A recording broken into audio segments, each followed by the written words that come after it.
welcome to the Resonance and Replay podcast. This is a podcast where we replay games and also talk about games and anime that resonated with us. I'm Dillon, that's James, this is Evan. Welcome to episode 20. Yay! You did such a good job. Oh, I thank you. I practiced. I'm sitting in the middle like a good host. That's why I have my own podcast now. We Just have the mirror needed to come up. Get this right. Been sitting in the car in the mirror every morning for the last week. 1000%. Funny enough, when I had my own podcast, that's what I would do days of me recording. On my drive to work, I would just rehearse everything I was going to say. Okay. But I also have a voice in my head. The voice has anyway. Your own podcast. When are you gonna bring that back? Oh, hey James, how's it been going? It's going great. It's been 10 weeks since that was last year. It's been 10 weeks since I saw you guys. Time flies when you're having fun, huh? Oh my goodness. Yeah. Or when the world is in peril. Yeah. Oh yeah. Just adulthood in general. This feels very much like in Harry Potter, the Deathly Hallows, where each person's name is on the clock and it points just how they are at that moment in time, and everyone's in mortal danger. And then when they're going from one place to the next, the clock switches to traveling, and then when they get there, it's mortal danger. That's just kind of where we are. But anyway, 20 episodes, guys. How you feel? Hey, our Not all rating at once. system episode popped off. Huh? Our rating system episode popped off. I mean, yeah, we got 69 views at one point. It's more than that now. I know. Is that a peak?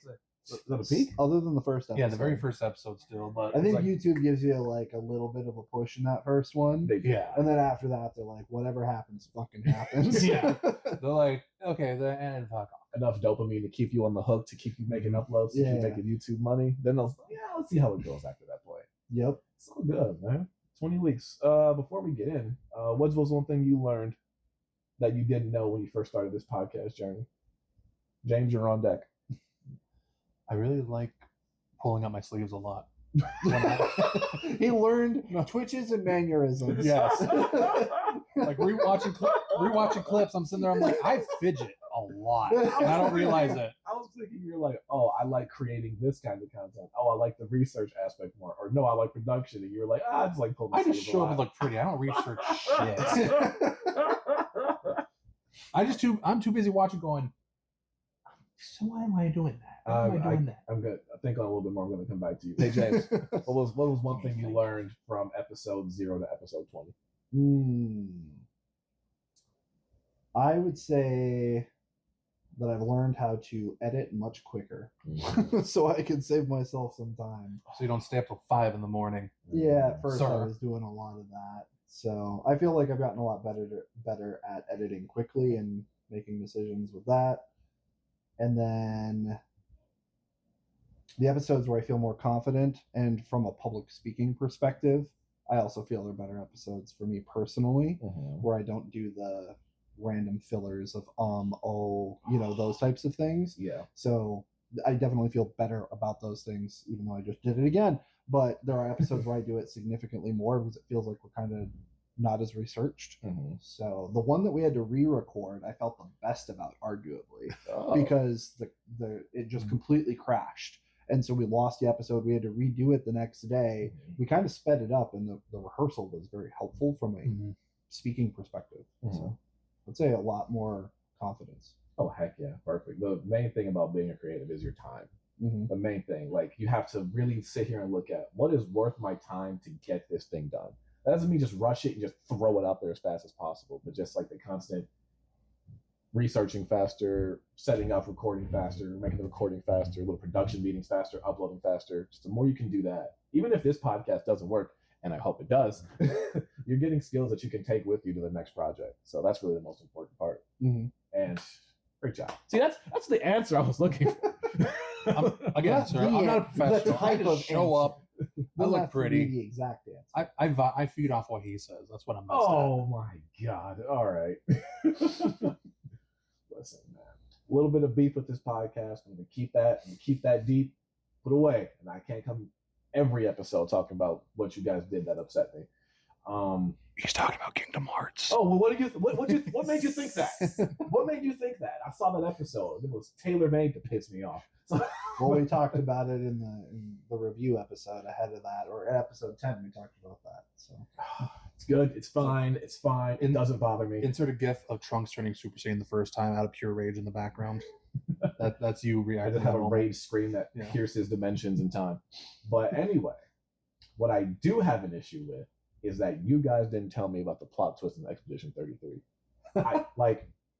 I knew it Wait, was how going, far are you? Let's see here. I act are you in? Master. I'm in Act 2. I fought Latin Master. I fought Dueliste. I'm Uh-huh. at the point where you have to go beat 2 Axians. Yeah. You gotta kill the axe. Yeah, I didn't go fight them yet. I was just rolling around the map, having fun exploring places, Mhm. and just grinding. The last big boss I beat was like you fall into a cave, and it's like this big sapling face that's on one side of the cave. And there's 2 walls that close you in if you don't beat it in time. That thing. That's incredible. I love when turn-based games are like, hey, you got 4 turns, gang. Figure it out. Yeah. Love it. Yeah. So basically, you're at the last like 2 points before you reach the monolith. Okay. Yeah. No, I was just exploring the map. I found one where the cute little wooden toys with the masks, the gestrels. Mm-hmm. I found a place where they're like, hey, here's an obstacle course. Just have fun. And I'm like, this can't be real. So I was going through it, and I'm like, oh, this is rage bait. Enjoy the rage. I'm like, this enjoy is the rage bait. pure rage. There is one in particular. Actually, there's 2 that really pissed me off, but one in particular is basically based off of a game that got really popular in, I don't know, maybe 2019 or 2020. It's the Don't Fall game. Getting over it. it. I know which one you're talking about. That one is miserable. I tried it like for an hour, and I was like, I'm never come back to this. I don't care. I just needed to know, like, I had to ask where you were because I needed to know which plot twist you were referring to. So okay. Oh no, it was. I'm not gonna spoil it for people that haven't played, but it's the first one right after you beat Lamp Master. I remember seeing a video of one of the main writers saying that plot twist was initially a joke, and then as they were writing it, they're like, "Oh, we can do this." So I knew that was going to happen. I just had no idea it was going to come so fast. Pause. But it was fantastic. I'm really enjoying that game. So thanks for putting me up on it, and thank you to my lovely wife for buying it. Yeah, that was when we had inside time. Now I have to go outside. Don't be throwing shade at our podcast. No. What do you think of Verso? I love his voice. So you love Ben, got it. Ben Starr is amazing. I'm still figuring out how I feel about Verso. His moveset's fantastic. Oh yeah. But figuring out how I feel about him as a character. What do you run with party-wise? Oh, typically? It's me, Mael, and Luna. Okay. Mael, it took a really good minute to figure out because I didn't understand the stances and how to like get into them. With Luna, it was very simple. Of you do a spell. I say simple. I look like at 10 build guides till it clicked. It's do a spell. Doing that spell generates a stain. Yeah. The next spell will consume a stain of a particular color. So that constant just thinking of what spell you're going to do now and then also in like 2 other turns, that took a minute. Figure out what stains to have so you can get more power. Yeah. Mael, do this. She's in this stance. These different stances generate bonuses. So it's kind of similar to that. And then Verso's moveset of similar to Gustav's of just don't get hit really is good, but I can't parry and dodge well enough yet to take full advantage of it. CL, I believe the other one is. She does a whole fortune and cards. I run with her a little bit, but I don't really enjoy that because it just feels like it's Lune but harder. Yeah, her system's a little bit more in depth to learn. Yeah. It took a minute for me to learn CL. Generate fortune and consume fortune to create foretell, and then there's sun and moon charges. And it came at a point in the game where like they're really starting to give more to you. So I'm like, I gotta tune something out. I can't just dump. I can't pick a niche interest to dump in time to make room for this, so I'm just not going to. That's understandable. I could dump all my Pokemon Fire Red, Leaf Green now to make room for it, but I don't think CL's not worth it. No. Have you beaten? Because the last time you were here, it just came out. Yeah. So are you through the Elite Four yet? Yeah. Oh god, they smacked me around too. I was using Pokemon I almost never used. But now I'm going to do a flying type only run. So I know Lieutenant Surge is going to show me absolutely zero mercy. Just stand attack everything until they can't hit you. Oh my god, other Pokemon games are so bad. On a side note, Pokemon Stadium was the worst for that. Oh, like 2 sand attacks, that Pokemon's not hitting anything for the next 4 days. Yeah. You couldn't find the attack button with 2 hands and a flashlight if you got sand attacked. It was incredible. So, what are we talking about today, boys? Well, Pokemon is an interesting transition because today we're going to talk about anime. We talk about anime. We talked about podcast. We talked about video games last time. Thought it'd be cool to talk about anime this go around. We're going to talk about anime that resonated with us. Uh-huh. Yes. Enough to hit the replay button. Yeah. You Throughout guys would all hate me the if I was here years. every week. I would hate this. But yeah, just like last time, top 5 anime. Well, like gaming, I should say. see, I think that if we look at it, there'd probably be a lot of crossover. And so just 5 that really stick with you. Doesn't have to be your top 5. If you want to say it's in your top 5, go ahead. But I actually think there's going to be a lot less overlap than you think. well, I have 3 anime we'll here that I feel. I have 3 anime on my list uh-huh. that the only person I know has seen them is my wife because we saw them together. Okay, fair enough. There's one in particular I don't know anybody personally that's seen it. Okay. Not a single person. That's why, I mean, you can call out any 5 that you want, whether they're your top 5, whether they're just ones that you'd recommend for anybody to start with, whatever. Love it. We're gonna have a good time. I love when people. I hate objective lists. I hate top 5 games of all time. Don't do that. Give me the best 5 that resonate. But we just did that. Well, we did our favorites, not objective. Yeah, no, don't ever hit me with the top 10 games of all time list. I hate those so much. You know what's funny? My top 10 list has already changed. Yeah, and plus you'll never be able to do a top 10 list of art because art is just different to different people. Mm-hmm. Like that's why I get so mad when people like go to a movie and they say, "Oh, the critics slammed it, but the fans loved it." They're looking for whole separate things. Mm-hmm. Point in case the Michael Jackson movie, but that's very much off target for what you guys do here. But people are like, "See, never trust the critics," and I'm like, they're 2 separate things that fans and critics are looking for. Anyway, I just get annoyed when people do that. There's no objectively great game unless you're talking about Baldur's Gate 3. Way to just take your entire point of view and your moral compass on it and then just slam it into the fucking ground. Shut that door. Hey, listen, you guys wanted me here. I'll do this all day. Well, who wants to start? It's always guest first. That's true. I've been talking too much in this opening. I don't give a damn. Well, guys, let's do this. We're gonna change the title. This is Evan's podcast now. Oh, look at that! He even did. I live here He's now. a professional. He is a professional. Unlike me, where I just go off the dome. Okay, can I? You know what? I really want to ask you guys a question. But I don't want to. We'll do it real quick. Yes, sir. What makes you more upset? Let's just say you have a meeting, right? It's a pretty important meeting, not like an urgent life or death meeting. Mm-hmm. What makes you more upset? If the person you're having the meeting with is late, or if the person you're meeting with is unprepared? Unprepared. Thank you. Yeah, because there's no point in the meeting if they're unprepared. Yeah, Just cancel it. Yeah, I like if it's an hour meeting, you show up 15 minutes late. That, of course, there's no respect for my time. That kind of pisses me off. But like, if you just show up and you're like, "What are we talking about?" You don't know an agenda. You don't have nothing. There's no point. Yeah, like why did I even set this up? Because you could leave early and still run into obstacles that cause you to be late. Wait, whoa.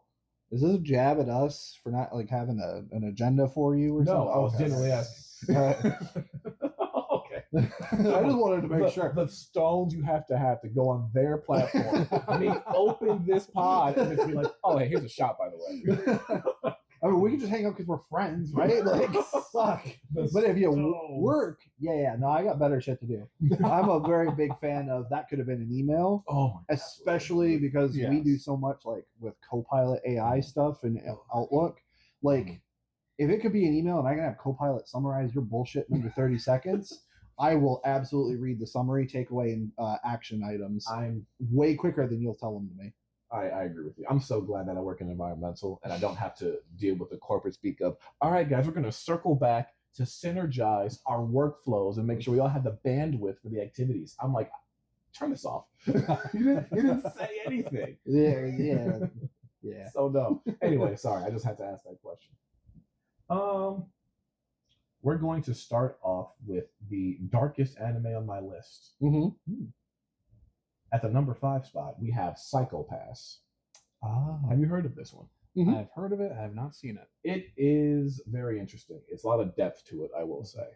It's pretty much just Death Note, but they just take the theme of justice and they just go full send for it. Mm-hmm. So, long story short, super plot summarization. It is like 50 years into the future in Tokyo. Mm-hmm. And essentially, you know how we're in America and pretty much everything we do is surveilled.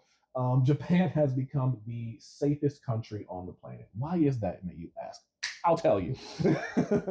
What they've been able to do is essentially what happens is, and you barely even know it because it happens in fractions of a second, they scan your brain and they've quantified your capacity to commit crimes to a solid number. And if your number gets too high, they put you in like a little rehabilitation program. It's jail, but nice. And if it gets way too high, they just outright got to kill you. And what happens is you run into those kind of fringe moments of, is somebody a criminal because they're in a high stress situation, or what is justice at that point? Mm-hmm. Like, I didn't commit a murder or a crime yet, but the number I have is very high. Mm-hmm. Does that make me a criminal? So essentially, it's the idea of how much of your personal freedoms are you willing to give away for safety? Mm-hmm. And how much are you willing to listen to just what you're told, essentially? Because pretty much what the cops in here, enforcers, they just get told by the system because they have one of the coolest guns in anime. It's called the Dominator. Yes, it's edgy and I love it. Okay. What happens is you just point this gun at somebody, it scans them immediately, and it tells you whether you have to eliminate them or not. Okay. And at some point, the main character, she has to make the choice between what I feel is different from what the system feels, and she has to make those decisions. And you come up with a criminal, and I'm almost done. I'm going to lay my plane here in just a second. You come up with a criminal who's referred to as criminally asymptomatic. Like, his brain just can't be read by the system. Okay. So he's outright doing evil things, dude. He has to get put down, but the system can't put him down. But she's the main character. She's grown up in the system, so she has no other way of how to properly punish this man for his crimes. Okay. So it's a really good cop drama, essentially, without the propaganda. And it's really good at making you ask questions of, what do I want to happen in this situation? And it really pulls you in from episode 1. It's incredible. See, it would be more, at least in my perspective. So you said that the person that it asymptomatic cannot, or figure out is already doing bad things. Correct.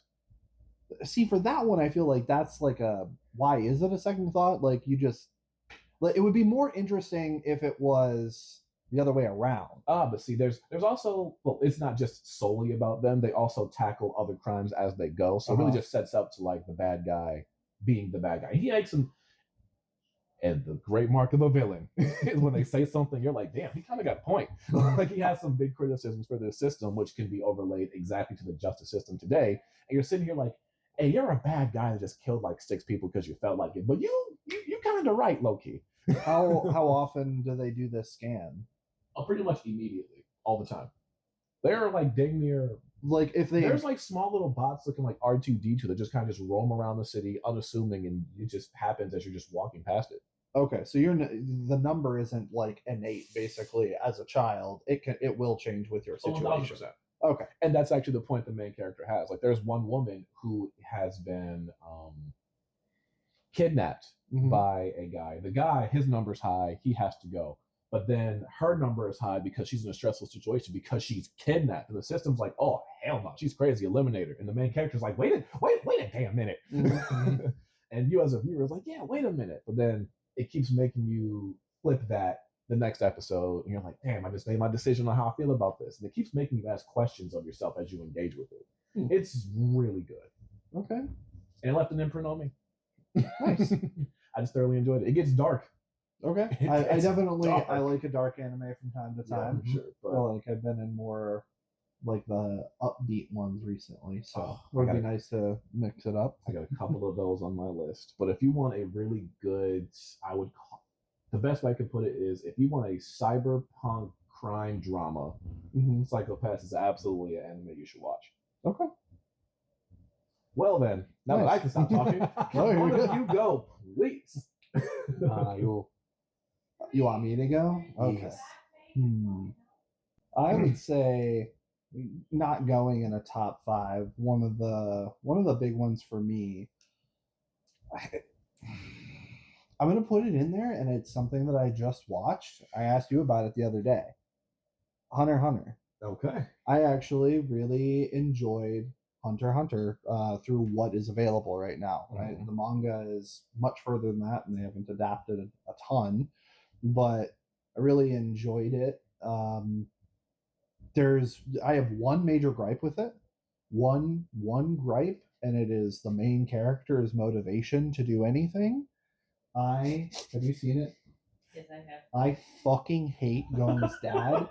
The best part of the entire show happened in like episode 142, or one of the other characters, where you finally get to a point where Gon's dad is in the show, and he punches him in the fucking jaw, in front of a room full of other hunters, and it was the best part of the show. I literally was like screaming excited because Gon's dad, Gene, he's a fucking failure of a father. He's a piece of shit. My dad in prison is a better father than his dad.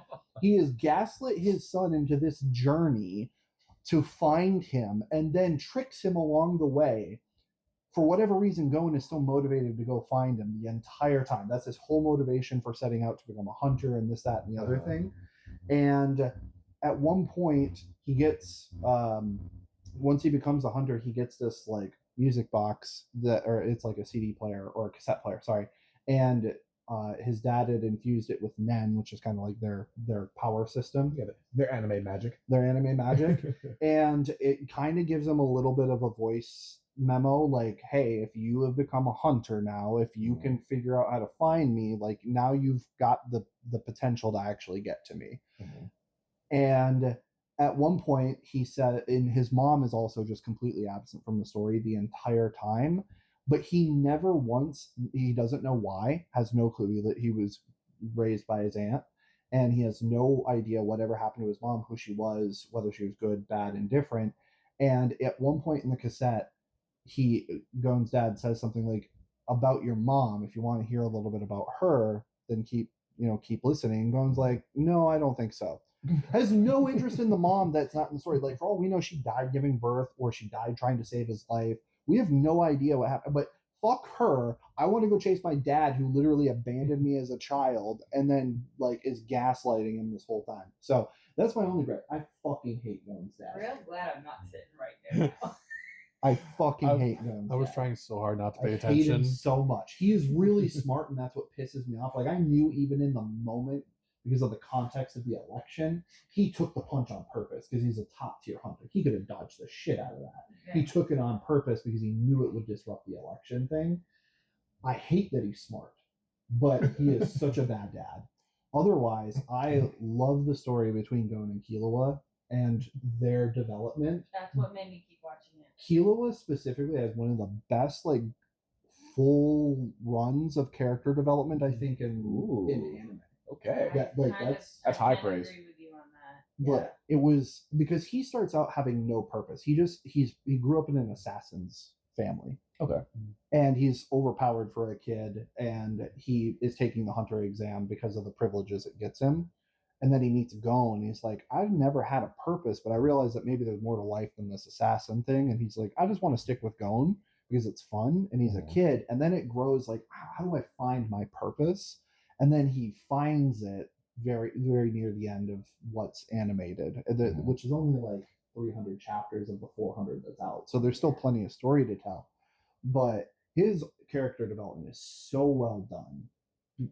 Really, really well done. I do love agree. Killua. He went from being useless and just a side character to a great character for real. Really, really good character who just really cares about his friends, values life, and then the stuff with his sister and Namika at the end is a little bit different. But it was nice to see him find something. Yeah. So I really liked their bond, Gon and Killua's like friendship is like so pure, just like kids like trying to have fun and have a goal along the way and doing the right thing. And I don't know, I did appreciate that quite a bit. What resonated with you?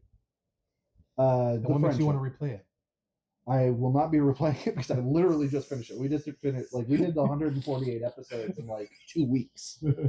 So I'm good for a little bit on Hunter x Hunter. I actually probably will pick up the manga because I don't think that there's any short term where they animate the rest of it right Probably now. Not.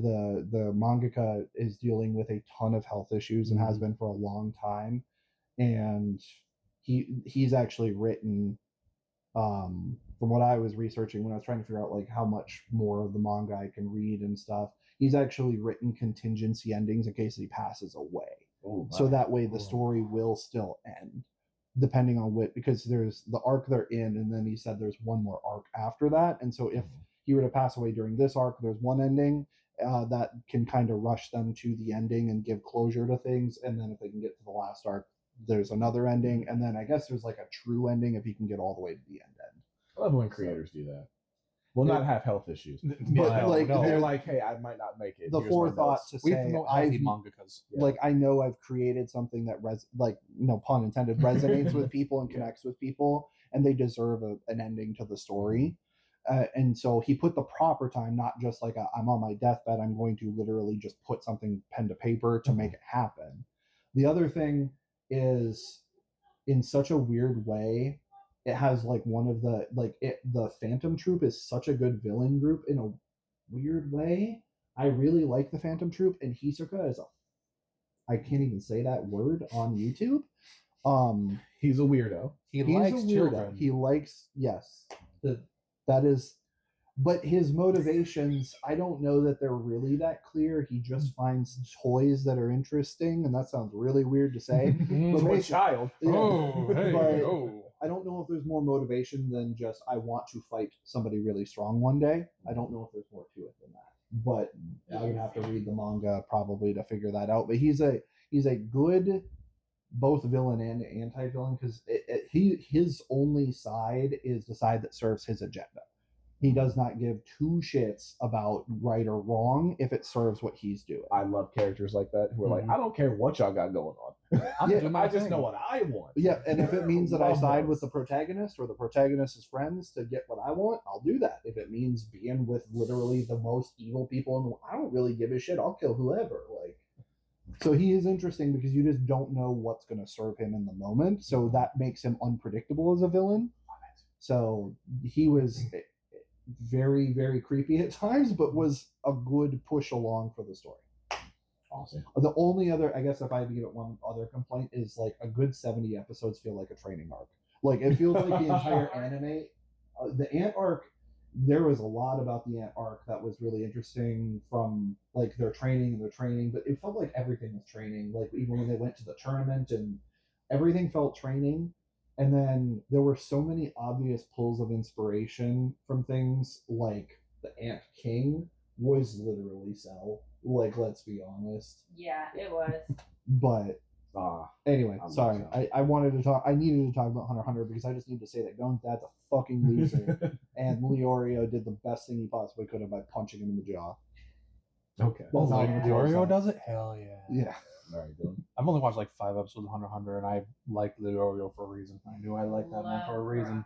I do like Kurapika, and I really want to know what he's doing at the end, because you do see it. I for a long time, because the names are like Killua, Kurapika, they're a little bit more unique, and I couldn't remember them. And I'm like, well, Kurapika just feels like yellow-haired Sasuke A little bit, because of the red eyes and everything. Like, that's kind of how I felt when I watched them, but then I was like, oh, but I actually want to know what you're doing. yeah, Very interesting.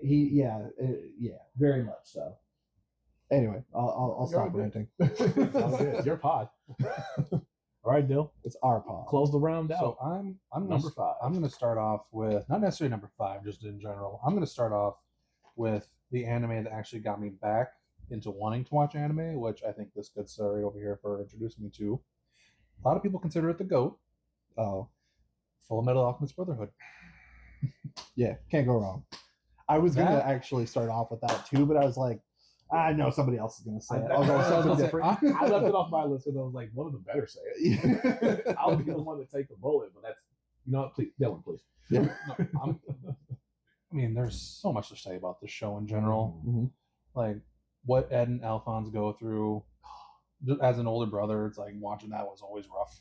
Watching them deal with that. They start out from going to try and bring back their dead mother to ending the show fighting a god. Literal god. And just all the stuff going on with the government. And, oh my God. Yeah, I remember when I was sitting here saying JRPGs were funny because the first episode is like, first couple minutes of the game were like, help me find my lost cat. And then like the last couple episodes are, hey, fight the god of creation. Yeah. But like Full Metal Alchemist does that in such an organic way. There's not a wasted moment because the mystery just keeps unfolding. Yeah, and it's a masterclass. Yeah, it just starts off as there's these group of government officials, alchemists, that have special abilities. And then it leads into the homunculuses. There we go. I forgot what they were called for a second. And then you learn to, there's this whole actually conspiracy. They're going to do what they're going to do with the city. I don't want to spoil that much because it's a GOAT and I want people to watch as much of it as possible. and just the fight scenes, all the twists, all the turns, the characters are so good. There is not a single bad character in that show. Correct. Not a single. Even the ones I'm supposed to hate, I'm like, you're terrible, but damn. Yeah, they're written in a way that it's like, I'm supposed to hate you, and it's written so well that you do, but you can't take away from the writing. But we can all agree that we hate Shao Tucker. Oh, yes, we do. Well, duh. Yes, we do. Listen, man, that's one of the most iconic scenes in anime, period. That's never going to be able to... They did it twice. They did it twice. Because the first time wasn't heartbreaking enough. That's right. Arguably, it's one of the only things that I think the original Full Metal actually might have done better. I think it was a little darker in the first Full Metal. Yeah, because they actually show what happened to Nina. Yeah. Yeah, I'm pretty sure we watched that episode together, and you're like, "Oh yeah, Nina and the dog Alexander, they're great, huh?" I'm like, yeah, this is really cute. What's gonna happen? And then cut 15 minutes. I'm just one might even say they're insufferable when you see the other. It's crazy. That is crazy. But no, it's like that final fight has one of my favorite moments where, spoiler alert, when Alphonse sacrifices himself so Ed gets his arm back. Oh, and he just rages out on Father. The acting is like, yes, I see what I watched that clip in both dub and sub. Oh, the Japanese voice acting is so much better. It's so much better. You feel every strain of emotion, like desperation and rage, in the Alphonse, not Alphonse, Ed's voice actress. Actress. I think it's an actress, voice actress. I can't remember, but just oh my god, it's just so. There's not a single bit of that stretch of that show that I would skip ever. 1,000%, no skips. No, Mustang's rage moment as well, like top tier. I will say the Lust and Envy Mustang moments are. Oh my goodness, good. Roy Mustang is incredible. Also, the women in Full Metal Alchemist are all amazing. Oh my goodness, the blonde-haired woman, Olivia Winry. No, Armstrong. I love Winry. The one with the guns. Olivia Armstrong. She's super cool. Hawkeye is the guns. Hawkeye's with, the cop with Mustang. Yes, her. Yeah. Okay. And then there's Olivia. Yeah, I was talking about Dami Mommy Olivia. She had that. She had one of my favorite moments too, where she's talking about like they're trying to find one of the homunculi and they're disguised as somebody else, and she was like, "You called me by my first name. The captain only does that when it's just us together." And they were like, "How'd you know?" And she goes, "I lied." So I was like, "Let's go! Yeah. Let's go!" And then I cry every time when Roy Mustang, way earlier in the show, by the way, is like, what a terrible day for rain. She's like, "But it's sunny outside." He's like, "No, it's not." And the tears. Yeah. For the that made for the funeral. That made me feel every range of emotion in that show. It was incredible. I love it. The little girl, tell Daddy to get up.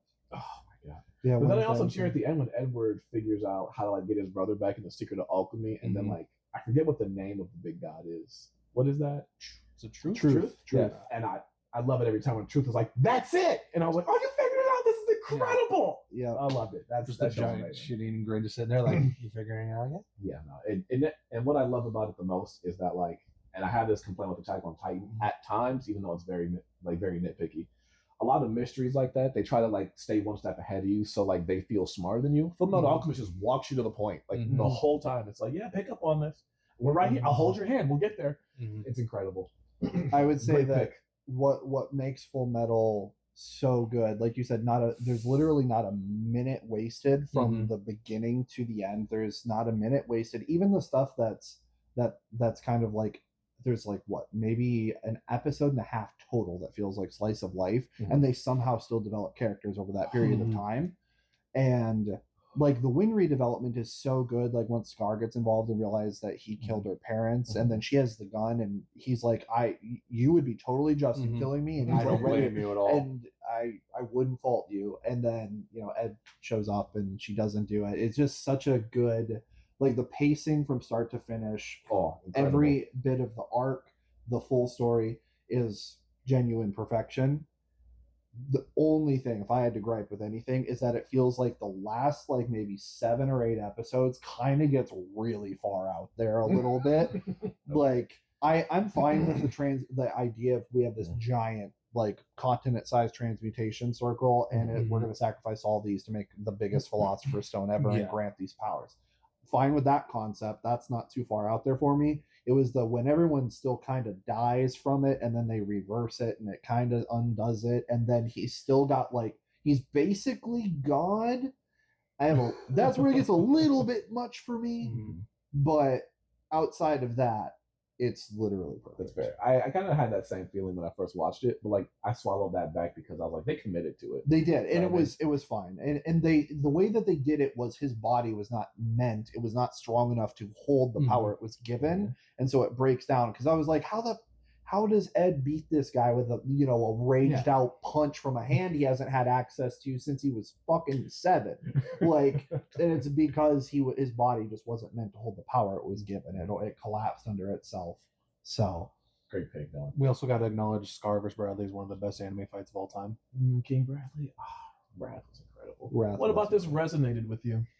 If you're gonna ask, I'm gonna do this. You're gonna ask every I'm time. gonna do this like at least 12 more times, guys. It resonates with me so much. It's one of the only animes I replay. How about that? You should record that. Listen, my list of things anime that I've actually finished compared to what I still need to watch. Imagine a scroll going about 3,000 feet that way. Oh, your to watch list will outlive you. Yeah, it will absolutely outlive me. Thanks, Dylan. Yeah. What's your next? On my next one? Yes. All right. Since we're not going in any particular order, though I will say my number one for last, I'm going to put my third favorite anime of all time right now, and we're going to go with My Hero Academia. Really, top 5. Huh? Top 5. What? Top 5. How much I'm did going to the interject really quick. Okay. It's also in my 5 that I was going to talk about. So Let's just do it together. season 8 put it there. So Well, that's what I was going to ask. How much of that is based on the last 2 seasons specifically? I could have not gotten those last 2 seasons and still loved it. You would still put it top 5 without the last 2 seasons? 1,000%. Like if that's crazy. like if the creator just like died and they just said, yeah, no, we kind of can't do this anymore. I'm good. Wow. I've seen so many anime that I have like a banger season 1 and 2, and they're like, yep, that's it. Show got canceled.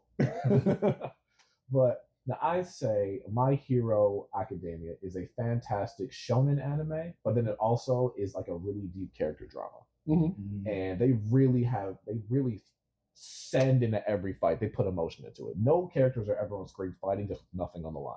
Mm-hmm. So seeing weak little Deku, who just wanted to be a hero, have the world thrust upon his shoulders, and he has this absolutely suicidal way of just being, I'm gonna save everybody. It's incredible. I'll sacrifice every ounce of my being if it That- saves one person. Exactly. He's like, I will break my arm to push this old lady out the street so she doesn't get smacked by a bus. You don't have to do that. You can just push her out of the way. Yeah, Yeah. you just get her out of the way. And then I would say my favorite part about that was like the earlier seasons as he's figuring out how to use One for All, because it was really engaging stuff to the point where I'm just like, if he'd have just known a single % of what he could do by the end of the show in the beginning, it's a whole separate show.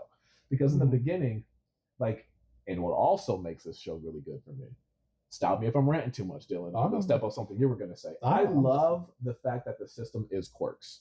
A lot of people hate it, but I love the fact that the show is like, yeah, quirks are the point, because you have somebody like Bakugo, who in his universe, excellent quirk, fantastic, next to somebody like Mineta, who's just like, I just throw sticky orbs from my head, which is a useless quirk. Or you have a guy who's like a Windex bottle, yeah, or a head. Yeah, a guy who's like, what was like a laundry clip hits his head, and that's his quirk. He's like, oh yeah, I got a quirk and you don't, Deku. It's like, fam, your face is a laundry item. You got the kid that eats sugar to get power. Exactly, that's lame, but he turns it into something good. Oh, yeah. And I think that's the point where it's like, but like the show really hammers home the point that being a hero isn't about the quirk you have; it's about who you are as a person. And being a hero is much more than just beating up the bad guy and saving the day. And they make that a really big point, especially as the seasons go on, where they have Ochako. Oh, I love her so much. In the beginning, she's like, I'm trying to be a hero for the cash, cuz. Honorable way to do it. But then at the end of it, she goes, man, somebody has to take care of the heroes, because we're out here dying. Well, at least the one that stuck around. Yeah. But well, it's also, it evolves more than that too at the end. It's because of the toga stuff. oh, that was so good too. Yes. But and I think my point was with the quirks is that each person's quirk has a very specific rule. And in the early seasons, the kids aren't that powerful, so they stick to these rules. So when Deku's going up against Todoroki was the moment I was like, oh, I'm gonna love this show forever.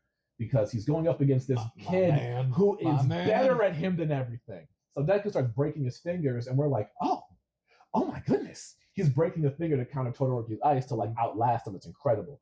And then Todoroki forced him to break all 10 of his fingers, and I'm like, oh, it's over for my boy. And then he breaks them again. And he double breaks. I was with Ash. I took my shirt off, like, Deku! So now the fight changes where it's like, oh, now he has like 19 more shots at this. So it's like, in every fight is more, it reminds me a lot of early Naruto. And I think early Naruto was peak. But like, it reminds me of early Naruto in the sense that each fight isn't necessarily about just character A is stronger than character B. It's a lot more slow pace, tactical. Can I do what I do better than you do what you're good at? So like, there's some funny fights in Naruto he should have lost. But like, he's like, hey bro, I'm just gonna punch you. I'm gonna figure out a way to punch you. And if I can't punch you, I'm gonna hit you with a Rasengan. If I can't do that, I'm gonna do it 3 times. Like, it's incredible. So I just love that each character's powers affects their personality. I love the life lessons it really teaches you. I love the fact that the the creator, he is unashamed in love with American comic books. Yeah, that's fair. I love All Mights. I love so many characters here. I didn't like Hawks in the beginning. Turned around, loved him. I didn't like Hawks in the beginning. You mean Mass Murderer Hawks? Don't worry about that. Don't you worry about that. I was kind of murder? I was kind of with you. I didn't like Hawks until he killed twice, and I was like, that was like, can I get a witness? That was that, because I'm like, oh yeah, cool character, double agent, we're real original. And then he looked at twice, was like, this is the most dangerous man on the field right now. He has to go. And I was like, oh, they went and no there. hesitation. Not an ounce of hesitation. You look at this man, saw red, was like, bet. He Like, did it. Even Endeavor, I think, would have second guessed it, and Endeavor was a douchebag. True story. I also love Endeavor's story. It doesn't personally resonate with me. I don't have a situation like that in my life. I'm just so glad Still a better it didn't guy than wasn't like a Gonzo. happy family resolution. It was like, fantastic. you're still a piece of shit, we hate you. And he's like, I understand. I'm gonna spend the rest of my life like atoning for that. Yeah, like, it is messy, and it is like pretty much just like a big window to looking at like domestic abuse and how families and how different people in the family react to it. And he comes out the other side just like, hey, look, I don't want redemption, I don't want forgiveness, I'm just trying to make up for what I did. And if you don't like it, that's fine, but this is what I need to do. And he doesn't get forgiveness, which I think is actually awesome, because you don't have to give. Well, I think he kind of. It depends on who it was, because like the one brother is like, "I'm gonna get married. You're not invited. Yeah, fuck you. I'm getting. You're never gonna meet her either." That like totally valid. And he just straight up like, understand, son. Yep. And the daughter's like, I'll come around every now and then. He's like, whatever you want is fine with me. And then Todoroki's like, yeah, let's figure this out. Cool, whatever you want. And I think that is spectacular. That it doesn't end as some big happy family and they're all just watching sitcoms together on the couch. It shows you how real life can be with that. Yeah. I will say I was a little bit bummed that Dobby just turned out to be daddy issues. Listen, Dylan, when I say I cheered when Todoroki looked at him and said, hey, we all were abused. You're the only one that started burning people. I was like, thank God, because the amount of hoops Dobby fans go through to justify his mass murder. I was like, unbelievable. I will say the reveal of him being the elder Todoroki child, I was like, how did I not see that before? It was incredible. Yeah. I remember I had just got the Shonen Jump app at that point, and I was just speed reading through the first war arc. I was at Ashley's mom's house, and she was like, Evan, why are you in bed? Like, we're all in the living room. Come hang out. And I was like, babe, you don't understand. Toga might die right now. Oh, dude. That was some peak reading. And the anime did it extreme justice. Toga's sacrificing herself to save Ojoku. While also not being absolved of her own crimes. Yeah. Because Toga was tragic. Society did let her down, but she was killing people. She was killing people. Yeah. So What resonated with you? it's just a fantastic show. All right. I mean, I did gripe a little bit about the My Villain era, like a majority of people have, but even that was not that bad. I don't think it was. People like me were complaining about it because the manga handled that perfectly, and My Villain Academia just was like extreme, was way too fast paced for that. Like if you're gonna do a whole bunch of character flashbacks, that's fine, but they were putting it with like the fight happening in real time. It just felt like you're doing too much right now. Am I supposed to? You're gonna speed up or slow down? I did kind of figure it was probably better manga wise, but like I said, it's still fantastic TV. The last 2 seasons pretty much perfectly adapted the manga as far as I'm concerned. Like Sure did. damn near perfect. It did. And there's some 1000%. great panels. I wish Bakugo wasn't spoiled for me, so I could have witnessed that. then just blind. yes. Okay. Which part of Bakugo? The fake out? His fake out where it ended, and I would have been like, oh yeah, and I would have been the Bakugo 13. Oh yeah, that panel was incredible. That boy got his heart ripped out. Mhm. And then he comes back at the end to help save All Might while Deku's yeah. fighting Crusty Hands boy. I forget his name right now. Shigaraki. Thank you so much. the that shot fight was so good. whew.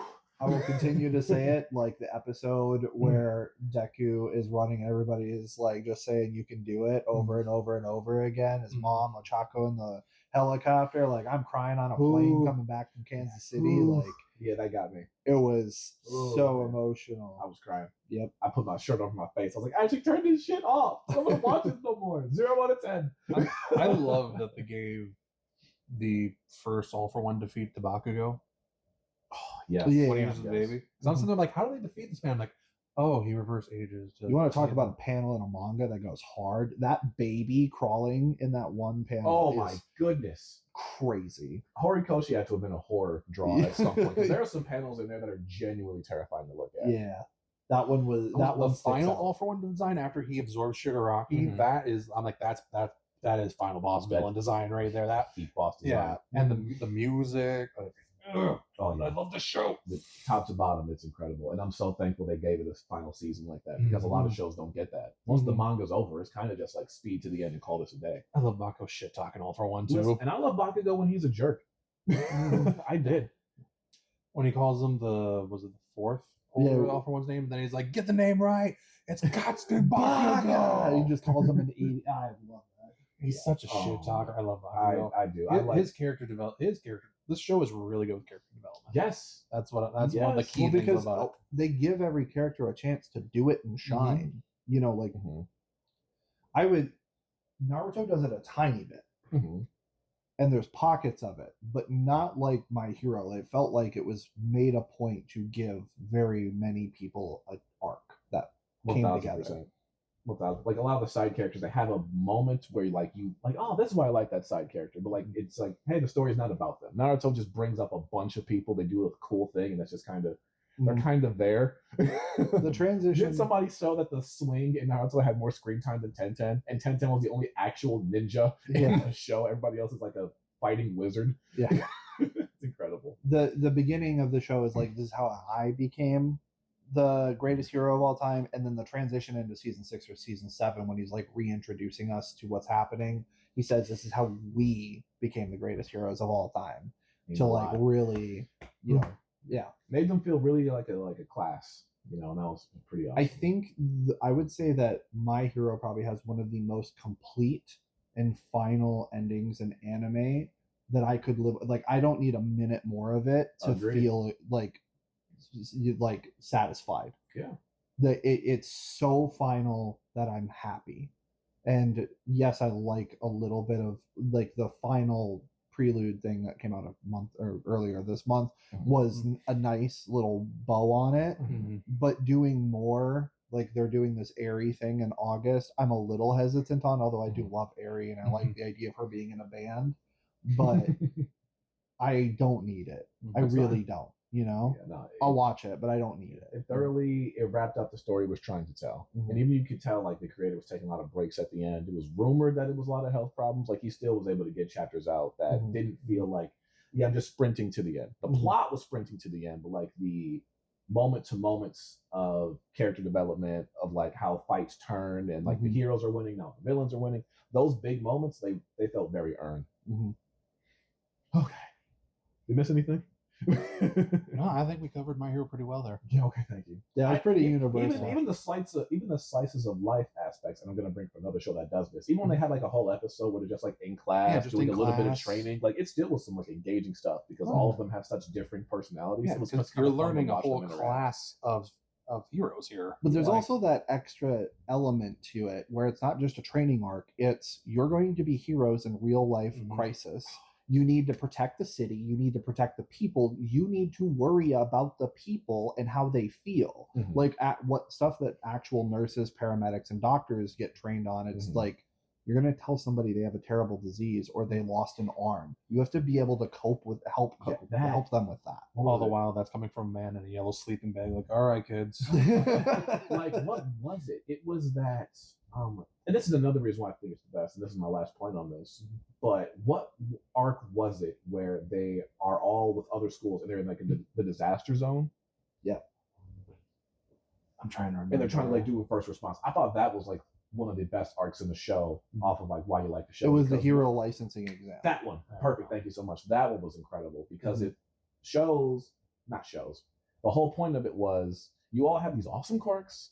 Yeah, you can fight, but it was like, what are you best at right now? Like, what is the best thing you can do to save people right now? Because like when Gang Orca comes out, it was like, all right, I don't know nothing about no first aid. I'm gonna go fight that one. Yeah. And then seeing them use their powers in very particular ways was incredible. Like the guy who had 6 eyes and ears, he sprouts a whole bunch of them looking for survivors. Ochako's using her anti-gravity quirk to clear out rubble. That was awesome. Bakugo's like, I'm not going to blow people up anymore. I'm going to fight him. So just seeing that type of thing about how characters react to different situations, well, react differently to the same situation just made me just go, this show is built different. That's all. Anything else, Dylan? Or unless you got something else. Well, I mean, we can shift on. Listen, I mean, I joined him with My Hero, so that was technically mine. If you let me talk about My Hero, I'll go 30 more minutes. So you're next. You're next, buddy. Stars and Stripes should have had a little bit more time. I understand her existence was to prove like, hey, Shigaraki's become this powerful thing, and he's wiping out even the most powerful in America. I feel like she should have gotten a little bit more time. I'll go back and forth on that one, but I understand. The timing, not like she doesn't have to be there forever. Like just give her a little bit more time. Hey, the time in which she shows up is a very interesting time. She's just like, I'm gonna fucking destroy you, and he's like, oh fuck, she is. Bam. Yeah, that Quirk New Order is probably one of the most overpowered abilities in anime. And the fact that they got absorbed, and the absorb thing was like destruction, and everyone's like, ow, fuck, ow, yeah, that was bitch, ow. Which is such a super cool like middle finger to him because he says as the quirks inside him are like deteriorating, he's like, I can't just get rid of one. Like I can always take them. And it was just like a berserker rage state. That was awesome. And he's like, this fucking hurts. And that's when you also realize that this is just a petty man. Like who is really obsessive over his brother. Yeah, he's a smart dude, but like he's not some he's a super villain by just destruction and chaos, not a super villain in I have these deep complex motivations. He's just a sad old man. Yeah, I thought that was pretty awesome to witness. I was like, I hated this guy when he was like to his younger brother, I own you. I'm like, okay, let's calm down. Oh, we all know a person like that. That whatever room they walk in, they're the guy. Oh yeah. Come back when you're a main character. Shout out to Yu-Gi-Oh! Abridged. All right, James, it's on you. This one I'll probably get some flack for, but I would say that Black Clover is so much better than anyone will give it credit for. Okay. If Black Clover had like a Demon Slayer budget and wasn't weekly, like truly weekly at the time it came out, Black Clover would be a top 5 anime of all time. Okay. Which is a bold thing to say because there's really no filler whatsoever. It is like constant progression. And the only thing that people can really complain about when they are talking about it is they're like, Asta's voice annoyed me. That's what put me off. And he screamed too much. And it's just like that. That's a lot of shonen MCs though. A lot of shonen MCs do it. I think Black Clover came out at a weird time because at that point Naruto had just ended. Bleach had ended like many years beforehand, but it was just the fact that we're transitioning to a new wave of we're doing anime by seasons. There has to be a new appetite for a different kind of main character. And if I'm not mistaken, at that time Crunchyroll and Funimation were like battling back and forth, so anime was just easier to watch. It was becoming a lot more mainstream at this point. So the fact that Asta came out and he was just loudmouth screaming, it kind of felt like we're ready for something new. We've done this already. And we don't have an appetite for just a weekly story anymore that progresses every time. Because the only anime that does that now is One Piece. So it kind of just felt like it just came out at the wrong time. So I can see why people didn't like it. If it would have, I think that the screaming and stuff, they could have toned it down a little bit earlier on, and they responded to the feedback overall, and they pulled that back. Oh yeah. As they get to maybe like episode 20. That's exactly what I was also going to say, because They the pull it beginning back. starts off very slow paced. Because like in the first couple minutes, it's like recap, and then they go to the intro, then they do the episode, then the last couple minutes is just super slow setting up the next episode. And it was like, damn, I just did this with Naruto. But it's nowhere near as bad because nowhere near. Naruto nowhere. gets so many passes because people watched it as a kid. Yes, 100%. But it definitely does suffer from the weekly thing. So they have to reuse panels. They have to do that. I'm reminding you, or I'm replaying this moment in my head to fill time because they can't animate progression the whole time. They just don't have time to draw that much. It's just, it is what it is. So it coming back this fall, I'm very hopeful because they will. It continued to get better as it went, but some of the very much like My Hero, every character within the Black Bulls is so unique and has their own motivations and story arc that's really good, and their characters are really fun, and they're a little wacky, and they're all rejects to some degree and for different reasons. But I really like the character development that Asta receives, that Yuna receives, the Naruto Sasuke, if you will. I think that it's really good because they continue to find ways to escalate the story. They do some stuff where, without spoiling too much, they do some stuff where like all of this has been set in motion for a long time. Like it's a really well elaborate plot by the What's going on, Samsung TV? Hey, that's Tom Hardy. We'll do that. Because now it will also be able Tom to Hardy see was that. on. That's Yeah. okay. Yeah, Bane was on. Anyway, it does a lot to set up the main villain of the first arc. They do a really good job setting him up as like a really smart villain. Your TV literally just gave you the bird and turned back on. You see that? I love watching the gears turn in your head when I said that Bane thing. You're like, oh, son of a bitch. All right, we good now? Behave yourself. It does a really good job of setting up the villains, and the story is really captivating. Continues to raise the stakes. There is a lot of that shonen aspect that all like I don't know where I'm going to kind of pull this out of my ass to figure this out. There is a lot of that, but I mean, what shonen doesn't really have that? There's not many shonens that do that. I'm sorry, there's a lot of shonens that do that. There's not many that don't do that. What to say? But they do a decent enough job of setting up the reasons why when they do happen. So what resonated with you? And why would you replay it? Yes. I like the idea that because the whole thing is set up around like it's like it's fine. It's funny because we just rewatched Base Naruto. We haven't gotten to Shippuden yet. We just rewatched Base Naruto, and the part where Rock Lee very repetitively says, "I want to be a splendid ninja, even if I cannot use genjutsu or ninjutsu." You know, like he says that over and over and over again. In Black Clover, Asta says that I want to prove that I can be the Wizard King even if you are poor and come from a non-royal family or something to that effect. Because there is this very, very bad like class system. Like if you're royalty versus not royalty, you can't be anything. I remember that. And so I really... They're orphans, right? They are orphans. I do out remember in the this. middle of Hajj village, in the middle of nowhere.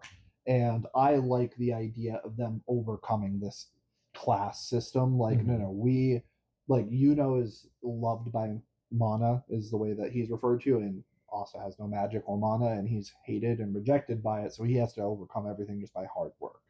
And I like that they both find a way to earn the respect of people who would literally spit on the people who are poor.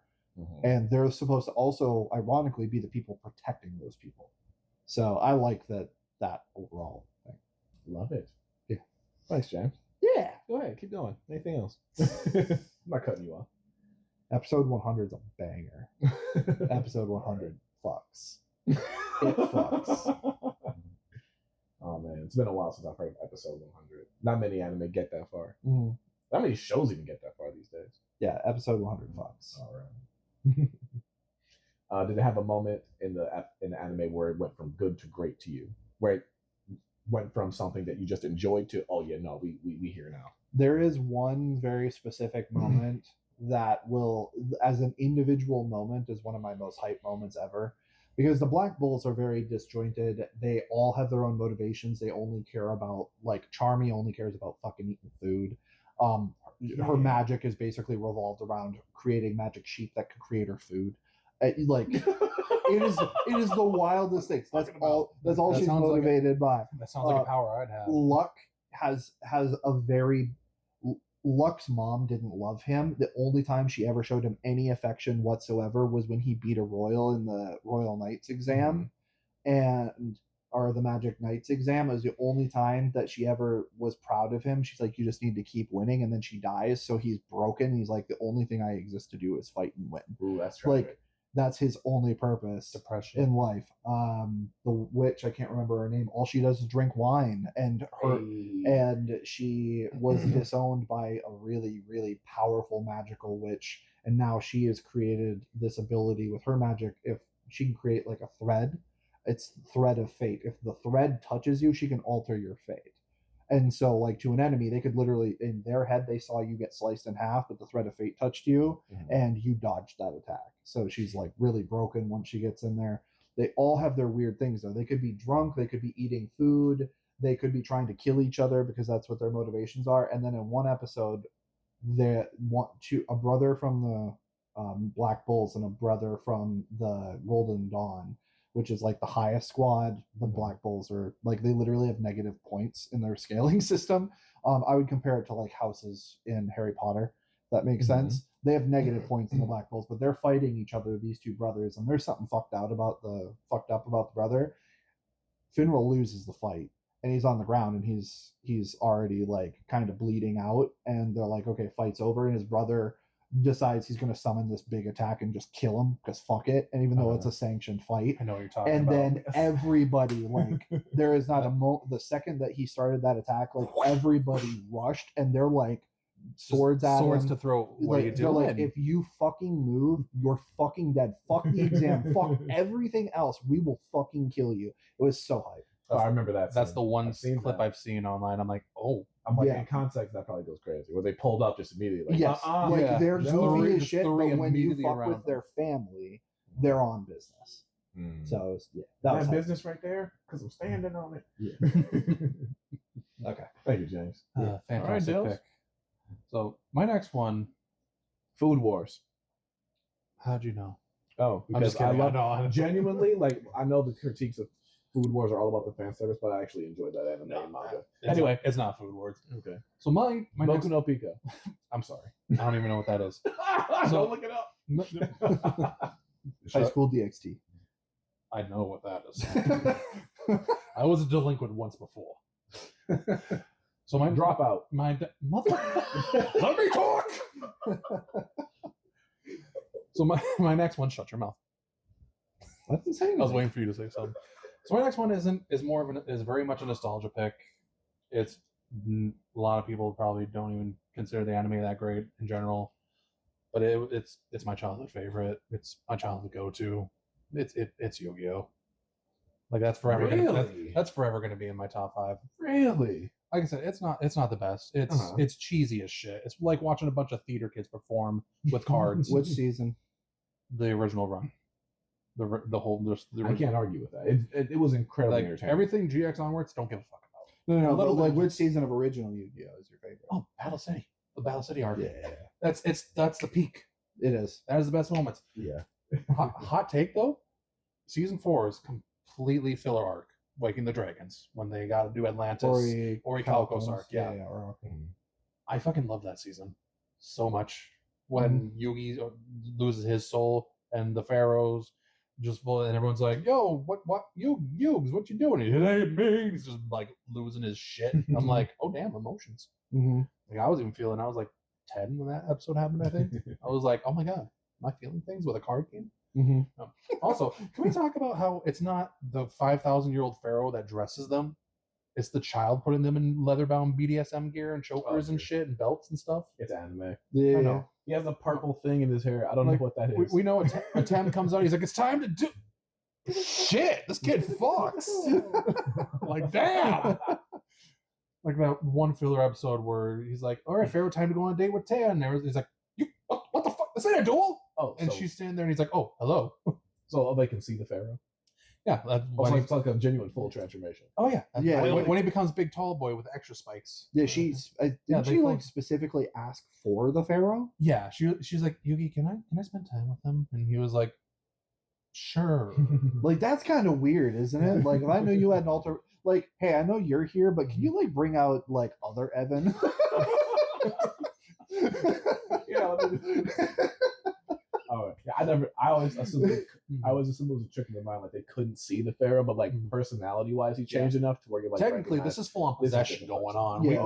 We got He some even gets taller. yeah, that's more hair It- than anything. But they never. It is, but they never really address that at all. Really Yeah. nostalgia pick, huh? Oh yeah, it's All absolutely. right. Well, here's a question. Well, here's the for thing. That's also of the era where everyone was watching 3 specific: Pokemon, Digimon, Yu-Gi-Oh.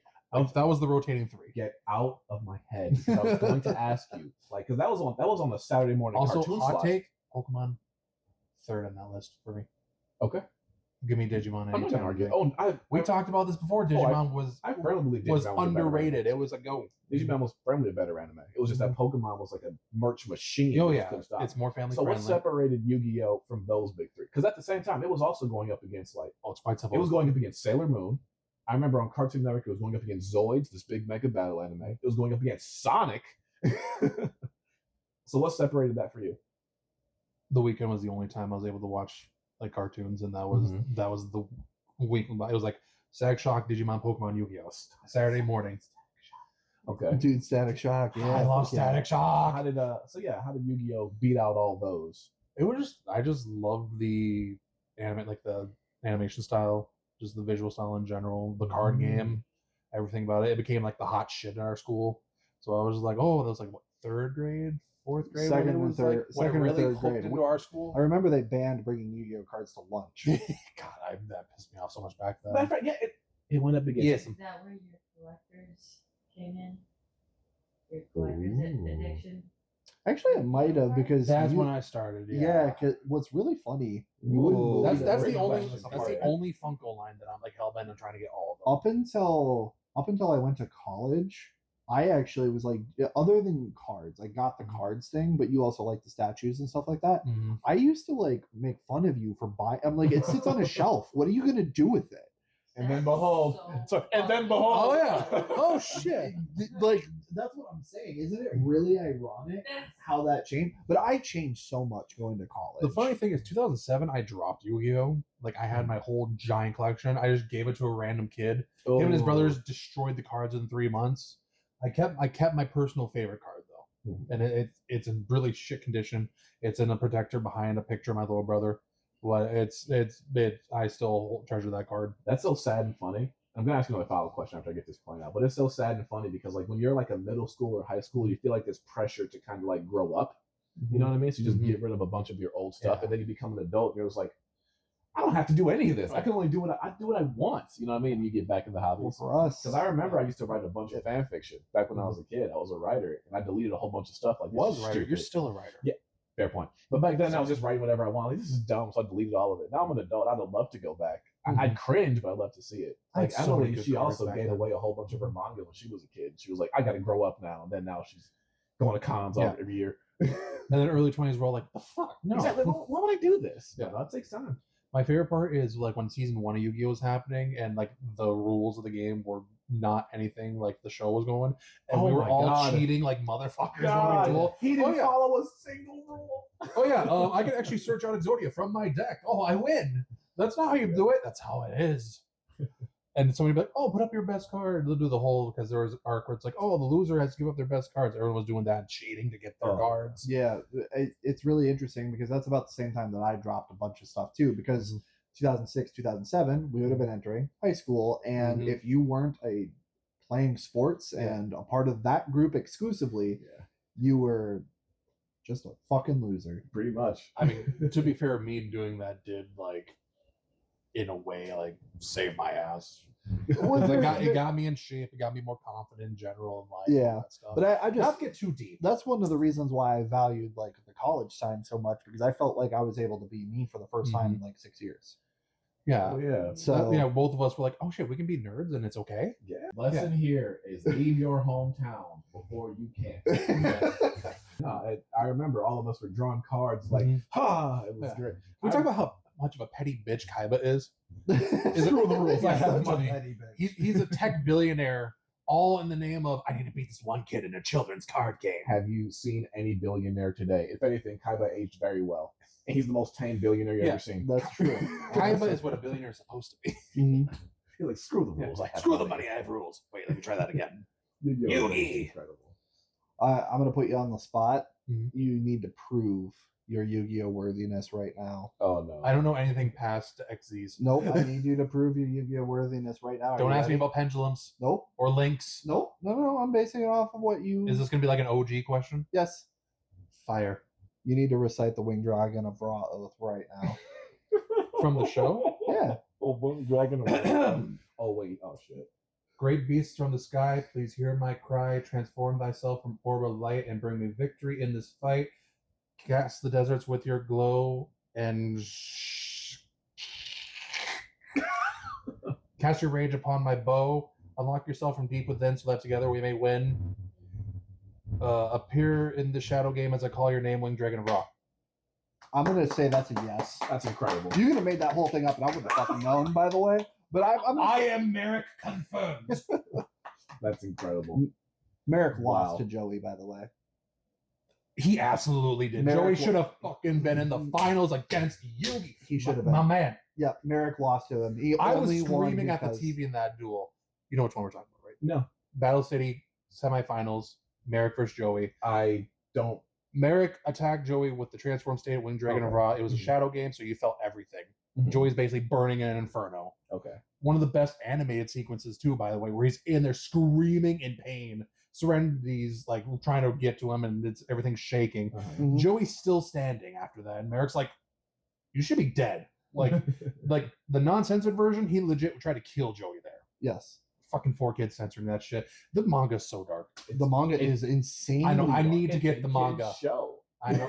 Fuck them kids. Yeah. Anyway, You were them kids. I don't give a shit. You were the target. It was so. It was. there's really a scene dark, of though. Merrick standing over Odeon sleeping, and the uncensored version, he's unsheathed the Millennium Rod to a knife. Like, I'm about to stab your fucking throat.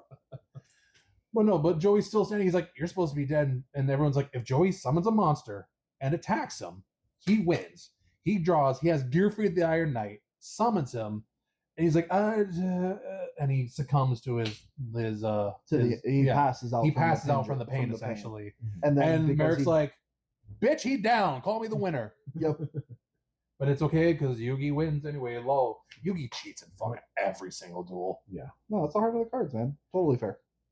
Heart of the cards, more like the I don't know. Kaiba's. canon explanation for plot holes. Yeah. Yeah. And Well- then he beats Kaiba, and he's like, I will not be beaten my own tournament. He's like, bitch, please. All right. There you go. Oh damn! Yugi I'm proud was of you. great. I did not expect that today. I didn't expect to chant the whole Winged Dragon of Ra chant. I don't remember what I ate 2 days ago, but I can remember that. You kept that locked away for sure. Oh yeah, I was like, I've waited for this moment. Go ahead, James. No, it's your turn. Oh, shit. We We do But this. that was my third We talked so much about My Hero Academia. Yeah, we did spend a lot of time. because it's one of the goats. This one won't take too It's one of the long. modern goats. This one won't take too long. I will We're get gonna to a talk modern goat about shortly. my fifth favorite, My Dress Up Darling. Interesting. Yes. And I was giving the thumbs up off screen. Thank you. Interesting. It is tied for one of my top romance animes, and I had to put a romance anime on this list because they're good. They're really good. Are you watching season 2 right now? Oh, Is it? saw it, read the manga. I have a Finished question everything. because I don't know anything about it. Is it pure romance or is it like romance comedy? It's romance comedy. Fan service. But yes. Main character, high school girl. Want me to get you a statue? If it's a romance one, I would assume there's some fan she's service. drawn definitely like a grown ass woman for sure. But it is a lot of fun because it's her, and she's not just a vessel to be looked at. She's an actual character with thoughts and feelings. And honestly, the manga Thank tells God. most of the story from her perspective. Really, she's a person that just like loves cosplay, loves costumes, Mhm. and she also has this I can't think of the best way to describe it, but she's like an honest, kind, genuine person. She's like the popular girl at school, but she's more than just a character. And then there's the guy, Gojo, not that Gojo, and he's the quiet kid in school. And what I loved about him so much is that in so many anime, you have the quiet kid in school gets with the popular girl, and you can tell the creator was like a new nerd loser in high school. He was trying his best, like, I wish I could be with the popular girl, so he makes an anime about it. No, Gojo's not really a loser. He's just a quiet kid that does fashion stuff. He and his granddad run a doll shop, and they stitch clothes and do the paintings for them. He's just a quiet kid. Like, none of the kids in his class hate him. He's not bullied. He's not ostracized. He's just a quiet kid. They just kind of treat him as like an equal and respect him. And I thought that was so refreshing to see, because I promise you, I cannot do another anime high school bully story in life. I just can't do it. So seeing this girl who is fan servicey, very much so. They definitely take a lot of liberties putting her in a lot of these costumes. Google. But they definitely make sure that they go full send when they put in these costumes. But like them back and forth together, where he's just a good, nice guy to her, and she's just a good, nice girl to him. And she like really feels at points, because he does most of her costume making, she feels that she's taking advantage of him. So she's trying to be nicer and nicer and do more for him. Is that right, Ashley? Cool. It's been a while since I've read the whole thing. So she's trying to really like serve him, and she has like this crush on him that she can't admit because it's romance anime. Naturally, you gotta save that for the end. And he's like, I have to be super respectful. There's actually one of my favorite like arcs in the show where they're working on a costume, and she's like, hey, because you have to, because all the convenience stores that are and whatnot are closed, the trains are closed, how about you just spend the night here?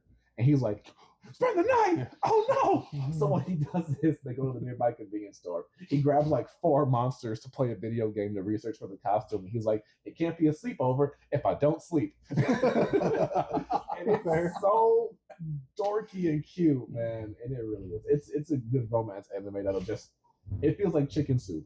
Really good. It's just nice and wholesome. They don't have like any of the usual romance tropes of like there's this random breakup or like a random childhood friend that shows up to break them apart. It's just a constant, these are 2 actual teenagers that don't know what they really want. They just have crushes on each other. Then they become adults and everything's happy in the end. It's just good and wholesome. Okay. And I really enjoyed it. That's it. One thing that I just, because I know about like all of the different costumes and stuff, one of the things that is becoming more and more common in anime, and I really, really like it, is normalizing giving characters different outfits in episode to episode, like real fucking life. And I understand, like, yes, it costs money. It costs money. It is more work to go through and think of different outfits and have to, you know, be seamless with them. That it takes away your ability to reuse panels at times and stuff. But like, I think that a lot of anime are starting to do it. Like Don does it, Spy Family does it, My Dress Up Darling does it. It's becoming more common, and I just want to say continue to normalize that idea, because it just adds another layer of like, what's the word, like, I don't know, I'm more invested when I feel like it's believable, and it feels believable when they're not. There's another point that Ashley and I were talking about real life TV shows, and I'll bring it up after I say this point because I'm going to forget. But the primary of the show is about cosplay, and it gives out so many cosplay tips. It talks about the right fabric to use for what cosplay, the right stitching, how to do photography, and like it actually gives out genuine tips for photography. So it's super sick. Like there are whole episodes where they don't even do the romance angle. They just talk about, damn, it's going to be 95 degrees today, but you're in an all black maid outfit. How are we going to figure this one out? So it's really cool. The wig, Yeah, how to put on a wig, everything. Yeah, it's super engaging. Like they spend whole half episodes in the mall just like, these shoes are these shoes. Well, because like you're so attached to them by this point, you're like, yeah, we're going to go with the heels or the wedges. Yeah, it's super sick. Anyway, we can get off this because I want to bring up my next point. A lot of TV shows today, live action, they don't feel as fun as old TV shows used to, because back old TV shows used to have like actual like real life looking people. Now they're all supermodels. And it is kind of frustrating to see. Not like frustrating, but more just like, all y'all fine? It also doesn't help when the modern 60-year-old now looks like they're 35, 40. Yeah, it definitely takes away from it. Because back then, when they had like a mom and dad, they looked like an old mom and dad. Now it's like, bro, we the same age. Why you got a grown ass man playing high schoolers? Like, it just doesn't look right. That's fair. So that was it. That was my whole point there. So James, Next one. this better be a romance anime. No, just probably kidding. not. I All right. would give like an honorable shout out to Fruits Basket, but Okay. it's really, it's overly talked about probably, but I'll say that as like an honorable mention. I do really love Fruits Basket because Toru is just so pure. But no, the next one for me is Wings Club. No. Card Captor Sakura. Oh, damn it. Go ahead, try again. Hey, wait a goddamn minute. I love Totally Spies. I love it too. I just want to shout out real quick. I would say next one, really big classic. I desperately want to see a readaptation of Yu Yu Hakusho. Yes. What a pull. I knew there was going to be that much overlap today. That's good. That's a good pull. Yu Yu Hakusho, which is kind of still homage for like Hunter x Hunter mangaka because they're the same person. What the fuck did you just say to me? They're the same Holy mangaka. shit, They're the same person? They're the same person. In fact, if you watch Hunter x Hunter, weren't they running at the same time? fuck no, Hunter x Hunter is like 2011, bro. Yu Yu Hakusho is like early 90s. No way. Late 80s. I thought Hunter x Hunter was way older than Didn't it was. Hunter x Hunter technically get a remake? Maybe that's Yes, it. it did get a 2011 remake.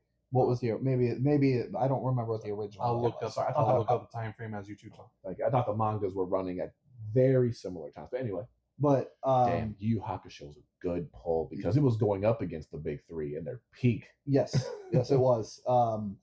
Yu Yu Hakusho, actually, there's an Easter egg in Hunter x Hunter with the girl who can like predict prophecies or whatever. On her backpack, she's got a keychain, and the keychain is the little like penguin spirit animal of Yusuke with the little. It was. I saw that and I was like, that's such a cool Easter egg for that manga. But anyway, go ahead. Yu Yu Hakusho ran from 1990 to 1994. Hunter x Hunter's manga began 1998. Oh, okay. Yeah, That's what. when did the original 90s, anime I got run you. though? That's a good question. Keep talking. But Yu Yu Hakusho, it really does suffer the test of time more than like Dragon Ball does, unfortunately. Really? Yeah, like I've rewatched it recently, and I still love it to death because Yusuke has a really good character development. Like he's a punk kid who beats the shit out of anybody he sees. Mm-hmm.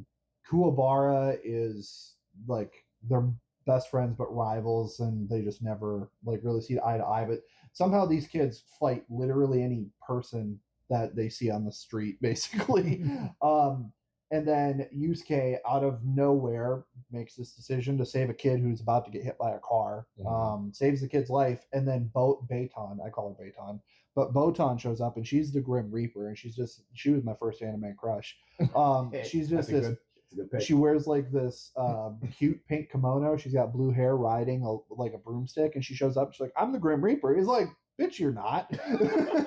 And she's like, "Nope, I'm actually the Grim Reaper. What were you expecting? A scythe or some like bag of bones?" And he's like, "Yeah, actually, that's exactly what I was expecting." She's like, "Well, I was expecting you to go to hell today, but instead, you saved this kid, and now we don't know what the fuck to do with you." That wasn't supposed to happen. That wasn't how they predicted it. The original anime adaptation Yu Yu Hakusho ran from October 10th, 92 to December 17th, 94 for 112 episodes. The original Hunter x Hunter started from 99 and ended in 01, and then the reboot started in 2011 for 148 episodes, where it's at currently. Okay. Cool. But basically, he was supposed to go to hell because he was a dick. Treated everybody like shit. Beat him up. And then did a good thing. And then did like, one good thing. And what's really funny, even in that moment, she's like, what's really ironic is we didn't expect you to do that because that kid doesn't die if the driver swerves at the last second if you don't run out. You're bigger than the kid. He actually misses the kid entirely. He falls down and ends up with less injuries than the push you gave him. But your intent was still to save his life at the cost of your own. So we're measuring the intent here, but ironically, you died for literally fucking nothing. I love things like that. And he's just like, what the hell? So he's like, all right, well, I guess what do we do now? And then basically their version of it's Koenma, but their version of like what's his name from Dragon Ball, like King Yema. Yeah, Koenma. Mahogany. He's like, so we're gonna put you through a trial. You're gonna take care of this egg. If you have evil intentions, it will turn into a monster that will devour you and your soul. If it turns out to be something that's honest and innocent, then it will save your life and you will be given another chance. Ultimately, he passes the trial, and it's kind of funny how that all happens. Don't want to go into all that, but he becomes the spirit detective. Yeah. Now he can sense spirit energies, and he's like, now as kind of part of your payment for giving you an opportunity, we're wanting you to be the spirit detective and, you know, fight these demons and things like that. Spirit gun. Spirit gun. Can't do that in school anymore. I remember when he learned shotgun. Spirit shotgun. Yeah, it was very overpowered. But anyway, the journey is really good because Yusuke does grow a lot, and he's got what's her name? Oh, what's his like high school sweetheart's name? Starts with a K. Anyway, the whole thing is really good. He meets Genkai, who's his master, and it has one of the best tournament arcs, period, of all anime. I was actually going to say that. Are you talking about the Dark Tournament? The Dark I was Tournament. going to say that's top 5 anime arc, period. It's so good. But just the animation style quality doesn't really hold up as much today on all of it, unfortunately.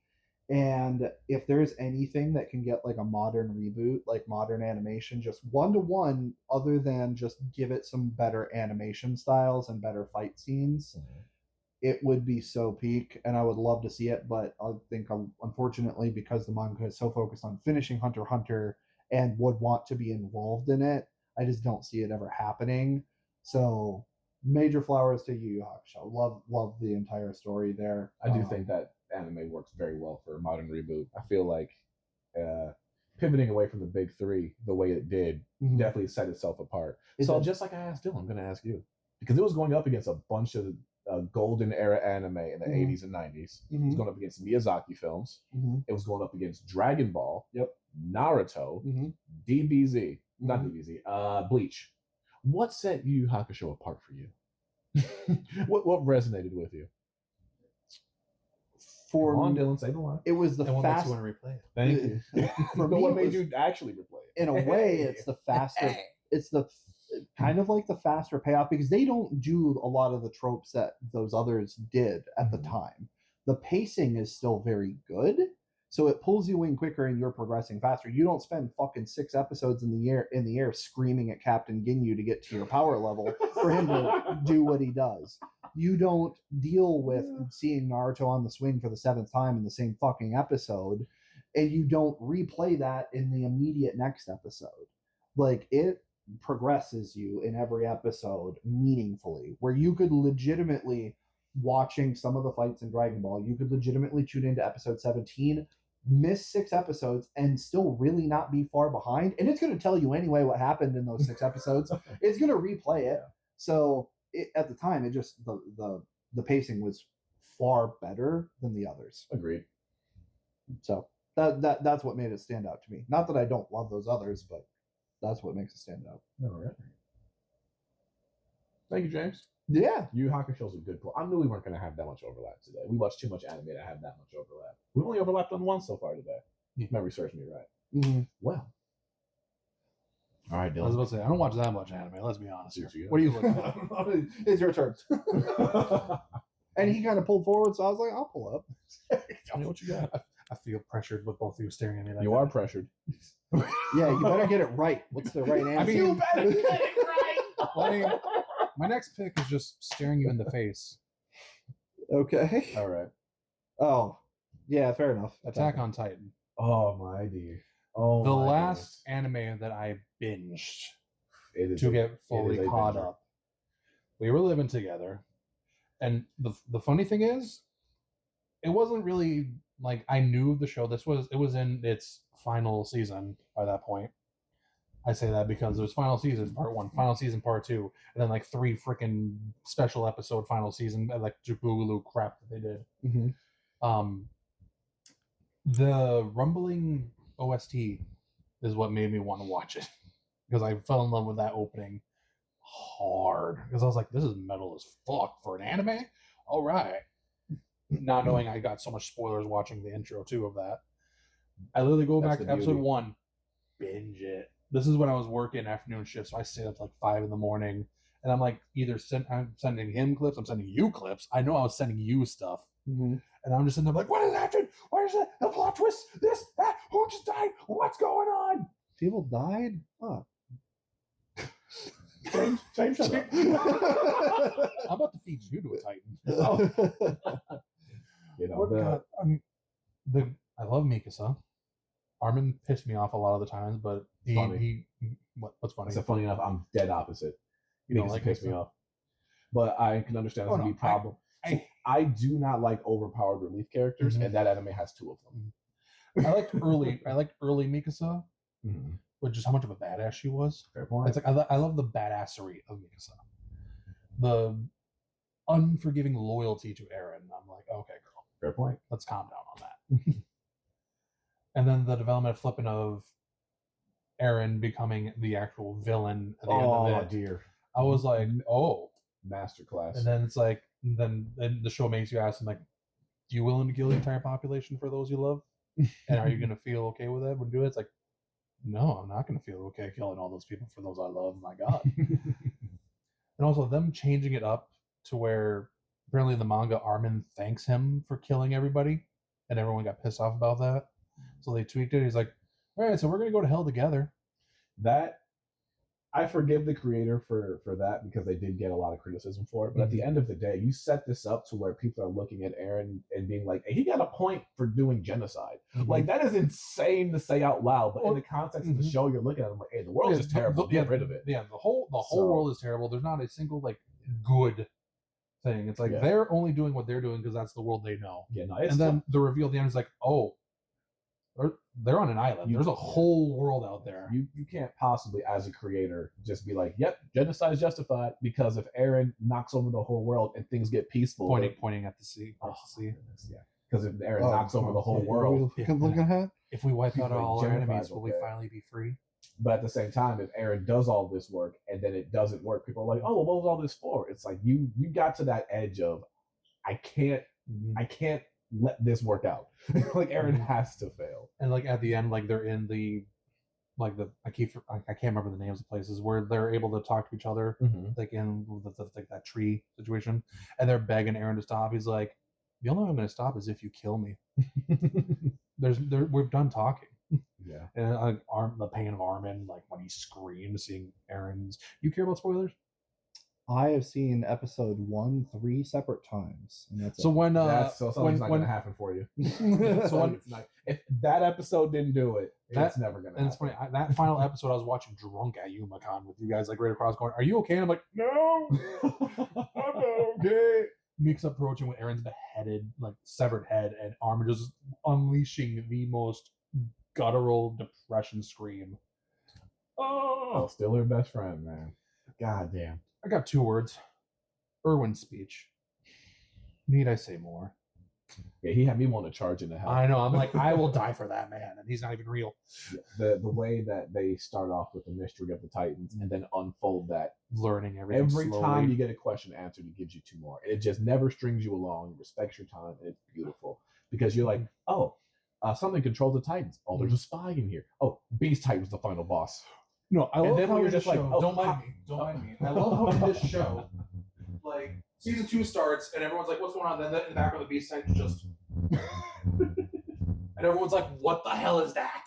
Yep. Why is it so hairy? You think that's the boss. Yeah, and then he starts talking. You're like, what the fuck's going on? And then Zeke shifts out the back of the Titan. You're like, oh my god, there's another shifter like Eren. And then you get to and then it's like, okay, now that everybody's back together, how are we gonna figure out how to beat the Beast Titan? And then Reiner just comes up like, hey, you come here real quick. Hey, by the way, I'm the Armor Titan. Yeah. He's the Colossal Titan. Come with us. Seeing that the subversion is literally him going, so I'm the Armor Titan. He's the Colossal Titan, and everyone's like, was that an accident? What? I legit had to pause because I thought like I hit fast forward or something. I was like, I can't be in that episode. And then Eren gets taken away from that. He won that fight, by the way. And they have to go chase after him. Then there's season 3 where they shift to the government and the king. How does Reiner survive this whole goddamn show? He should have died at least 6 times. I think that was actually great because he wanted to die. Oh, yeah. And the story just wouldn't let him. I love that at the end, Gabby's screaming, Reiner. He's like, shut up and let me die. At one point, even before that, he has a shotgun in his mouth and like he just can't do it. It's incredible. They would not let him die. That show is incredible. Also, I love how it breaks the tradition of letting the person transform with the Warhammer Titan. It's not even full, and Eren just straight up. Oh, he get busy. Listen, I just finished watching The Wire, and when Attack on Titan did it, I appreciated even then. I love when shows like that start off with a whole new season, and it just throws you face first into like a whole bunch of new characters and a whole different plot, and you're like, I don't know these people, I don't know what's going on, but it's like just hang on for a second. You get 4 episodes of them on the other side of the sea, and then Aaron just pulls up. I'm like, yes, it was master class in writing. All I have to say is Attack on Titan is what made me start collecting manga. Which is ironic because of the Attack on Titan manga is hideous to look at. Oh yeah, there's so many panels. I'm not very good. Oh yeah, I'm going around like I kind of regret this decision, but hey. It does not look good. Yeah, I will say the spread of Eren when he transforms into the Founding Titan, he's like, I'm gonna destroy everything, and he looks like a literal devil. Oh yeah. I was like, that is metal. Oh, but all the Easter eggs, and it's one of the show. Well, it's a show that gets significantly better on rewatch just because there's so many details that you just didn't pick up the first time. The steam. Oh yeah, the steam coming from his head. The fact that Zeke had pointy ears and Eren had pointy ears, so you could tell that they were related before you even said a word. Pure cinema. The fact that Ymir opens up a can of food and she's like, "Hey, what's this? This is sardines." And hands to the only other guy that would know what she means. And he's like, "You can read this?" Yeah, he's like, "Wait a goddamn minute!" And she gives him the look like, "You shut the fuck up! Don't you say a word." Or they're falling down a crumbling tower and everybody's panicking except for Burrow, who would have bitten himself, but she didn't catch down the first time. He was ready to sacrifice everyone to save his ass. That show it was written backwards. It was incredible. So good. So in this era, why did I resonate with us? Because why did I resonate with it? Because it was very depressing. Why? And I enjoyed everything. Hold on, goddamn minute. Hold on, goddamn minute. I see you in my peripheral. Hold. Can you tell him to wait a minute? Pause. Thank you so much. So, Attack on Titan aired in the era of streaming back when Crunchyroll was cheap and Funimation was a good competitor. There was anime debuted what, 2013? There were options everywhere for the cheap. So why did Attack on Titan stick with you in like a golden era for anime? To be fair, why did it resonate with you? It was just great. Okay, it was pure cinema. Okay.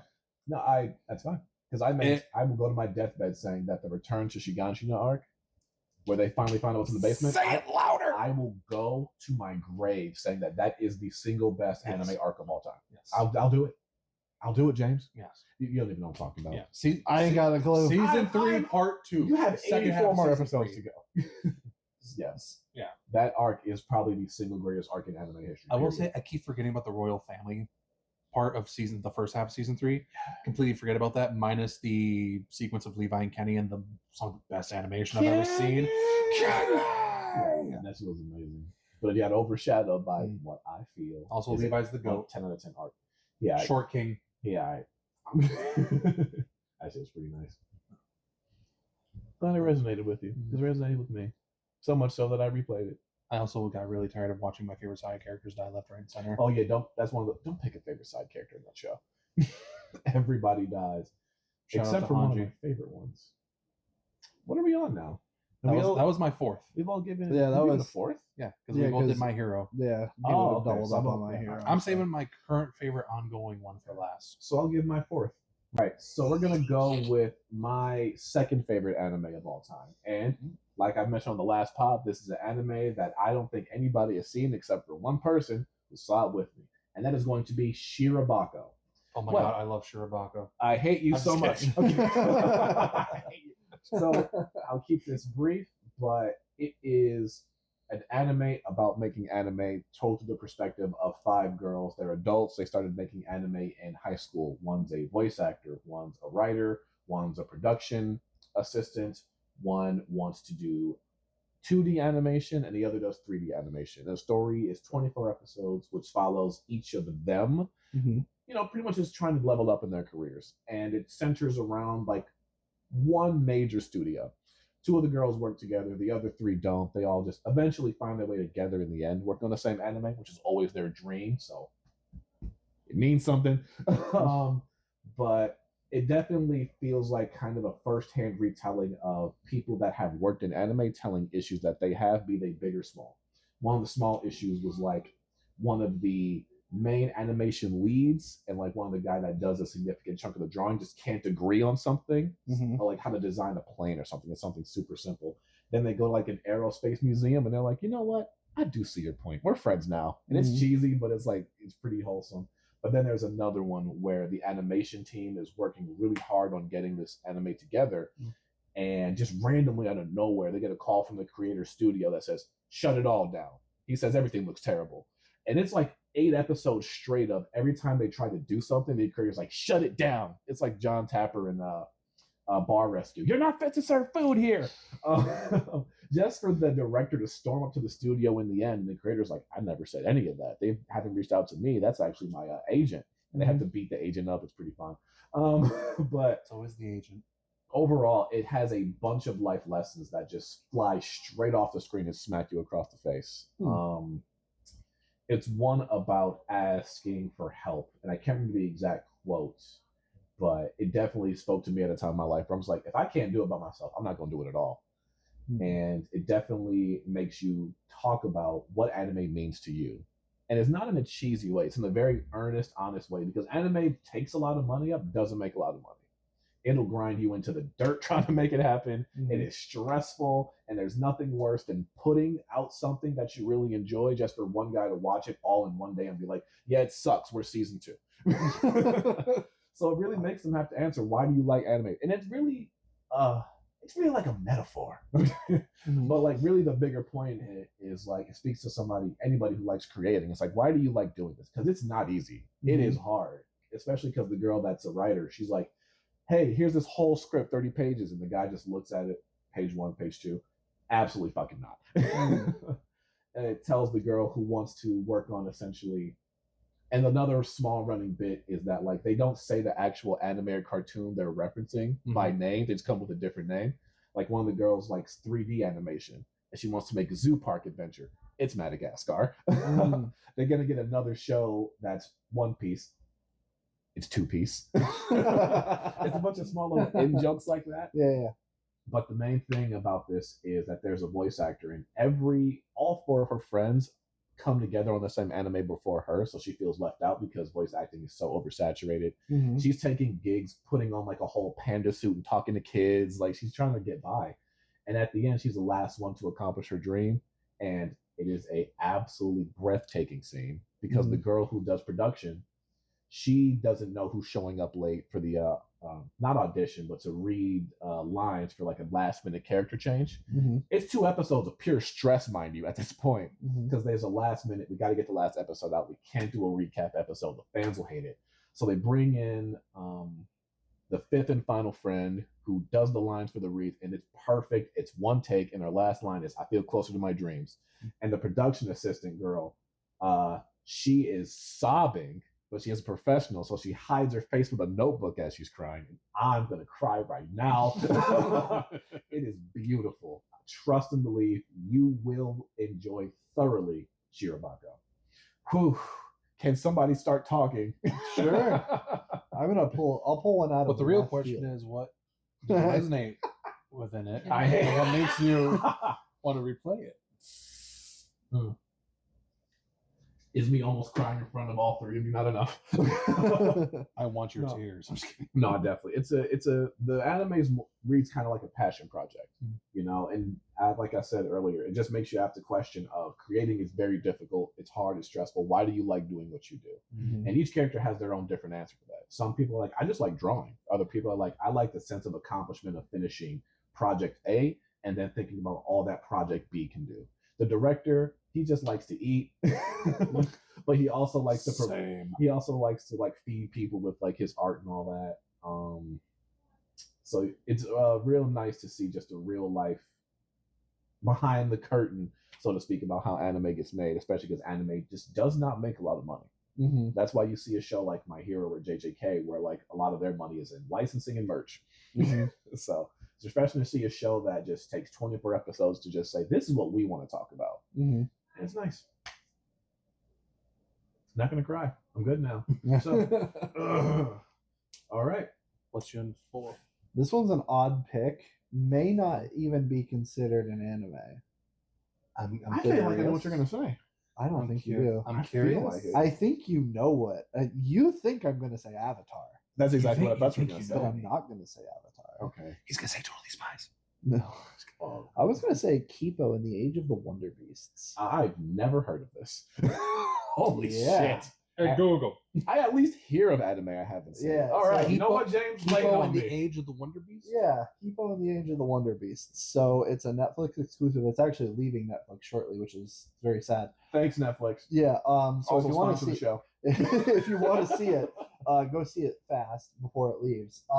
So Kipo in the Age of the Wonder Beasts. It's a little bit more of a cartoon than an anime. But it's really it's DreamWorks. it's really lighthearted for the most part. It's the main character. Her name is Kipo, and they basically in this society they live underground, like humans live underground, because like there has been this mutation where they call them mutes, and animals have grown to be the size of like skyscrapers, like a bunny that literally takes up an entire New York City block. Like they call it a mega bunny. Some of them can talk depending on how they've mutated and things like that.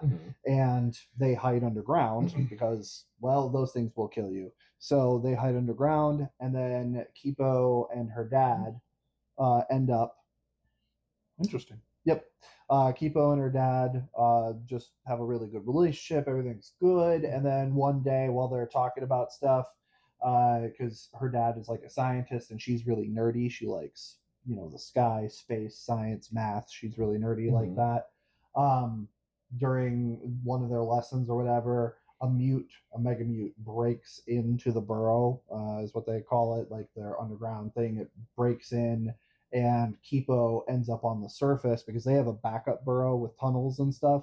But because of all the falling rubble and stuff, she ends up getting pushed into a pipe system that gets her on the surface. Never been on the surface before. Surface is dangerous. Anything and everything can basically kill you. But they play it off in a very lighthearted. It is a kids show more than anything. There's some music. There's musical numbers from time to time. The music is funny and silly, but it's also really good. Like the Adventures of Yum Yum Hammerpaw, which is like mutated cats, and he's like a lumberjack and stuff. It's really sweet and lighthearted the entire time. She meets one person who was born and raised on the surface, who kind of teaches her how to survive, because Kipo's like, oh, I'm excited. I'm outside. I've never seen the sun. I've never seen the sky. I've never seen anything like this before because they've never been outside. They've been underground that long. Instant sunburn. And, well, she's kind of like got a pinkish complexion. So anyway, she's just super excited. She's like, oh, I'm going to go do all these things. And then this person like, do not raise your voice, we will die. Like everything up here wants to kill you. And then you find out that a lot of them do have the ability to speak and have personalities, and ultimately there is a full, what makes it kind of anime-esque instead of just a typical cartoon, is there is a full story from start to finish that you're progressing towards. She's trying to get back to her family and everyone underground, and along the way you find out, without getting like super spoilery, but you found out that her dad was like one of the scientists who kind of caused the mutes and the mutants. Of course. And there's a part of that resonates with her, if that makes sense. And there is the main bad, Scarlemagne, who is like the original one, and he basically was being experimented on, and that's why he hates humans. And so he can control things by using his sweat as like a perfume. If he can mind control you if you breathe it in. So he hates humans, and so he's looking for them to try and take his revenge, because they tortured him basically like shots every day to try and experiment on him and stuff. So he's Mewtwo. No, he was just a monk. He wasn't created from cells. He was just a monkey that they gave shots to. So, but it was a really cool story from start to finish, and there's really good character progression with Kipo and the friends that she meets, and it's a really interesting world, and I just adore it. I just really adore it, and there's a song on there called "Heroes of Fire," My phone just dove to its death. It's just really good. I don't know. I'd recommend it. I'd definitely recommend it. It's a good time that It never takes itself too seriously, and it keeps it really lighthearted, even though the stakes are high at all times. All right. Technically, everything are high stakes because, yes, a bunny the size of Manhattan would kill you if it stepped on you. Well, wild pull. That's an incredibly wild pull. Wild pull. And I wanted, because I thought about Avatar, but I figured maybe that would be one that you guys would say. So I decided to go wild. I was not going to say it. There's not a lot of things that hold up to Avatar. I have not seen enough Avatar to justify putting it there. I'm going to go get you the Blu-ray. James, you're going to make me crash out. The Blu-ray that I bought you. Dylan, you're going to make me crash out. Yeah. I literally made him crash out. I literally made him crash. Why am I going to make you crash out? Because you're associated with him. Oh. I hate you both. I can't wait for you guys to watch this and see how the both of you are like twins while Evan is just sitting there. Your reactions on your face, your hand movements, everything is the exact same. I mean, 30 years. I know, it's just... Yeah, it is really interesting. This is on the internet again. I don't care. No, keep that. Keep that. Okay. I'm gonna screenshot that. All right, next I believe we have our number ones. But do we want to do very quick, very short honorable mentions? 1000%. Yeah, keep them. Okay. Yeah. Mine is very short, very simple. It's just season 1 of The Promised Neverland. Excellent pull. Top. It was Season 2, season 1. You pulled it from me. It's contained enough. Because I was going to say that too. You're again. You showed me that one too. Yeah. Season 1 is so good that if it ended at that point, I'm good. Like, I know it gets to more intense things in the manga, but like the moment that they succeed in their goal, I'm like, oh, this is perfect. That was an excellent season 1. In isolation, it is arguably perfect. I agree with you. 100%. If that was just that season, yeah, I'd have rather them cancel season 2 because they were trying to speed run the whole manga in 12 episodes. That's I don't think any stories work that way. As soon as I heard like the outcry of like what happens, and then I was like, oh, I have no interest in season 2 anymore. But checking out season 1 is a great pull. Season 1 is so good. The episode 1 like twist, I was like, oh shit! And he's sitting there going, you put him up on this. Yeah. Oh. Yeah, he's just sitting there like waiting. Just Can't you give him happy anime to watch? I just did keep up. Okay. That's uplifting. Yeah, that is my honorable mention. Watch season 1 of the Promised Any Neverland. other honorable mentions? Yeah, I got Chainsaw Man. We only had the 12 episode season and the movie, even though I think both of those things together are absolutely fantastic. I think the movie was 10 out of 10. Movie should have won animated movie of the year. I don't know how Demon Slayer stole that one.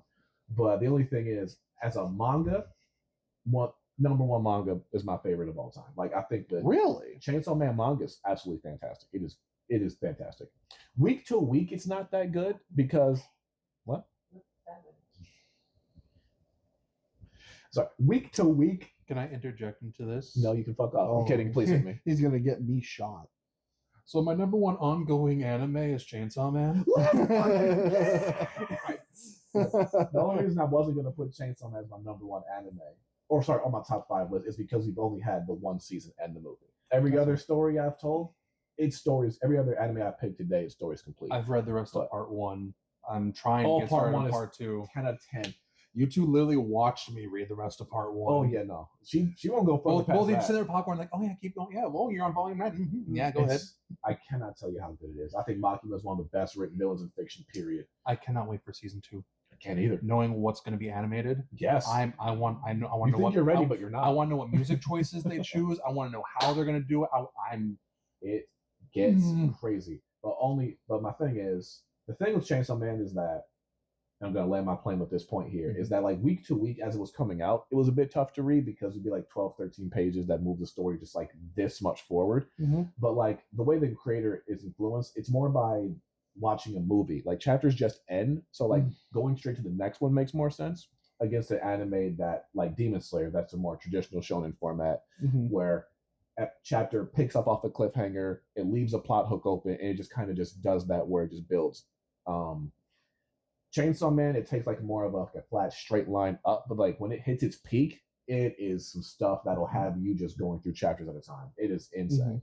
But unfortunately, there's not that much out of it right now for me to put it in the top 5. That's fair. I got another one. Go ahead, James, you first. Honorable mentions.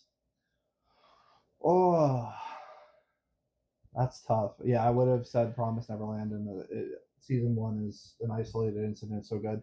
Freerin season 1 for me is up there. I will say after season 2, I fell off a little bit on Freerin. What? No way. You said Freerin season 1 was one of the greatest things you've ever seen. How's it not in the top 5? How's it an honorable mention? Because season 2 just kind of pulled it back for me a little. Oh, okay. That's all. As an isolated season, it would still be top 5. Okay. But season 2 was just a little bit more of the same. We haven't progressed enough. Like, your complaint about season 1 continues in season 2 to a point where it's more noticeable and it's harder to look past for me. So that's why season 2 pulls me out of it. Because I do want to get to the point before I die. Man, honorable mentions. Maybe I'll just throw some stuff out there that I'm really enjoying right now, or just in general. I would put I'm really liking Witch Hat Atelier. I'm really liking it. Never heard of it. It's new. Ufotable is animating it right now. It's good. It's really, really good. Stakes are high. I watched the first episode with him. It's so good. They've got like 4 or 5 more episodes before the season's done. So I'm watching that, and I'd put that up there. Any other honorable mentions? I will say there is a moment in which Atelier is equivalent to Harry. Did you put your name in the goblet of fire? He said calmly. Yeah. Yes. Yep. Yeah. I don't know. Spin back. You guys have any other honorable mentions while I'm thinking? Yeah, I'm gonna put in Naruto. I will go to my grave believing that if Naruto came out like today, like got the treatment today, modern we're gonna make it seasonal. We're gonna do 24 episode seasons. We're gonna take a little break. We're gonna cut the filler. I think Naruto probably would have been the single greatest anime of all time. I'm not kidding. The only issue that holds it back is, like you said earlier, the repetitive flashbacks.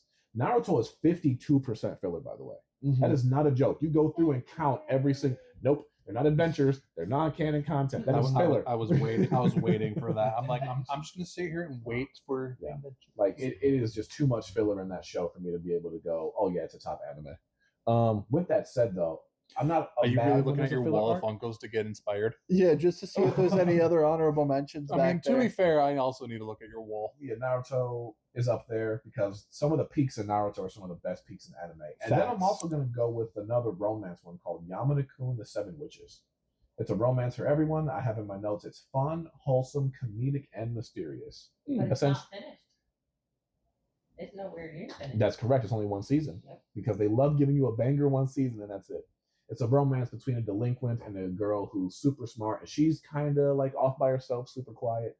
And at this school, they discover there's witches that have particular powers, kind of like body swapping. One character can like read minds, one character, yada yada. You get it. It's been a while since I've seen it, but ultimately, they form a supernatural club to get all the witches together.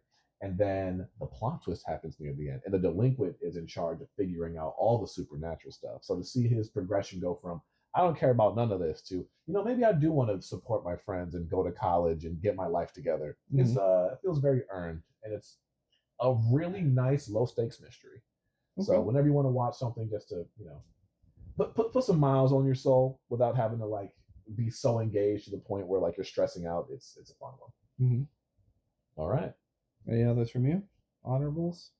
No, I'm just gonna bounce off what he said about Chainsaw Man since that was my final pick to talk about. Chainsaw Man. I mean, the Reze movie arc basically secured it as my ongoing. That's fair. Like, because like 10 out of 10. As I said earlier, I read the rest of part 1 in front of you too, and as soon as Reze arc movie came out and I saw this, like their artistic choices, what they're gonna do with it, it's like, oh, this is absolutely gonna be a banger for as long as they continue this. Oh, 1,000%. It's like, I know they wrapped up the manga recently. I need to I need to read part 2 just to know what they're even going to do with that. But I have absolutely all the faith in Mappa doing this. I honestly think they're going to do this justice. And it is the best ongoing thing right now. I'm so glad they're continuing it. We were scared for so many years. The Resident movie made so much money that they're like, well, got to do this. Yeah, they also paced that perfectly. It's like first half, yes, get all the character stuff going. Second half, bam. That's why I was so shocked that Demon Slayer won that film of the year, because this worked perfectly as a genuine just film, because they get the character, they get the setup, the build up, all that, like it's a genuine like normal film, like it's an original thing. And then it wasn't like, let's do all the non-action stuff to get it out the way. Like, it was really good. I could have been fine without the action. They could have just said, this is a movie too, and I'd have been like, yeah, take my money anyway. But then the moment the action starts, nonstop until the credits roll. Realistically, with Demon Slayer, season 2 is like the peak, and that's been kind of hasn't reached that peak since for me. Hard to agree. Like literally, Mugen Train through Entertainment District, like that is like that's S tier, and everything else is probably like B tier or lower. And Chainsaw Man's deeper than you I think. will say, have you two read the rest of the manga for Demon Slayer? For Demon Slayer? No, I have not. Okay, So, you have not either. and I do not want spoilers. I'm not going to say spoilers because this final arc is 3 movies. I personally believe movie 2 is going to be the best of the 3 movies. All right. The Infinity Castle. Yes. Cool. That's all I'm going to say on that. You know, Chainsaw Man has some excellent characters with excellent powers. Makima, I think, is one of the greatest villains in all of fiction. I love Makima. Yeah, Yeah. No, I think so. Yeah. I think that Makima. But do you like her because she's hot? No, I just Okay. like Makima. Okay. Yeah, I was going to say, he read part 1, he's like, oh no, I'm still in Team Makima. Makima's mommy. And I'm like, I will hurt you. Yeah, I mean, I just think that what happened to Power is like brutal to me. Like, that was the hard part for me to get through. Yes. But The fact that followed up. The snowball fight? No. I'm just, Oh, man. spoilers for the Chainsaw Man. When I got to that moment where it opens the door and Aki was the gun fiend, Oh, dear. I literally set the book down. I was like, give me a moment. I went to the bathroom. I screamed. Then I came back. I'm like, everything's fine. His tears are coming down my face. I didn't resonate with Aki at all. I know. Because in his head, he's like, oh, he's dead anyway. Yeah, In like, his head. He had so little time left, and then he lost even more in the Red Day arc because he touched Angel. Yeah. I'm like, so he has to die. So it was more about was the already- how.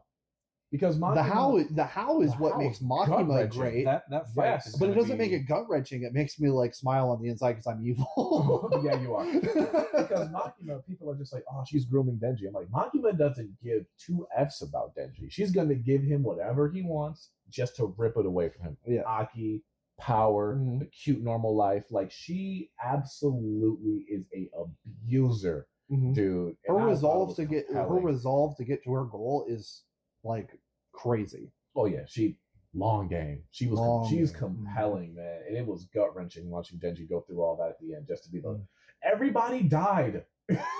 Everybody died. It was tragic. I didn't even like Power all that much.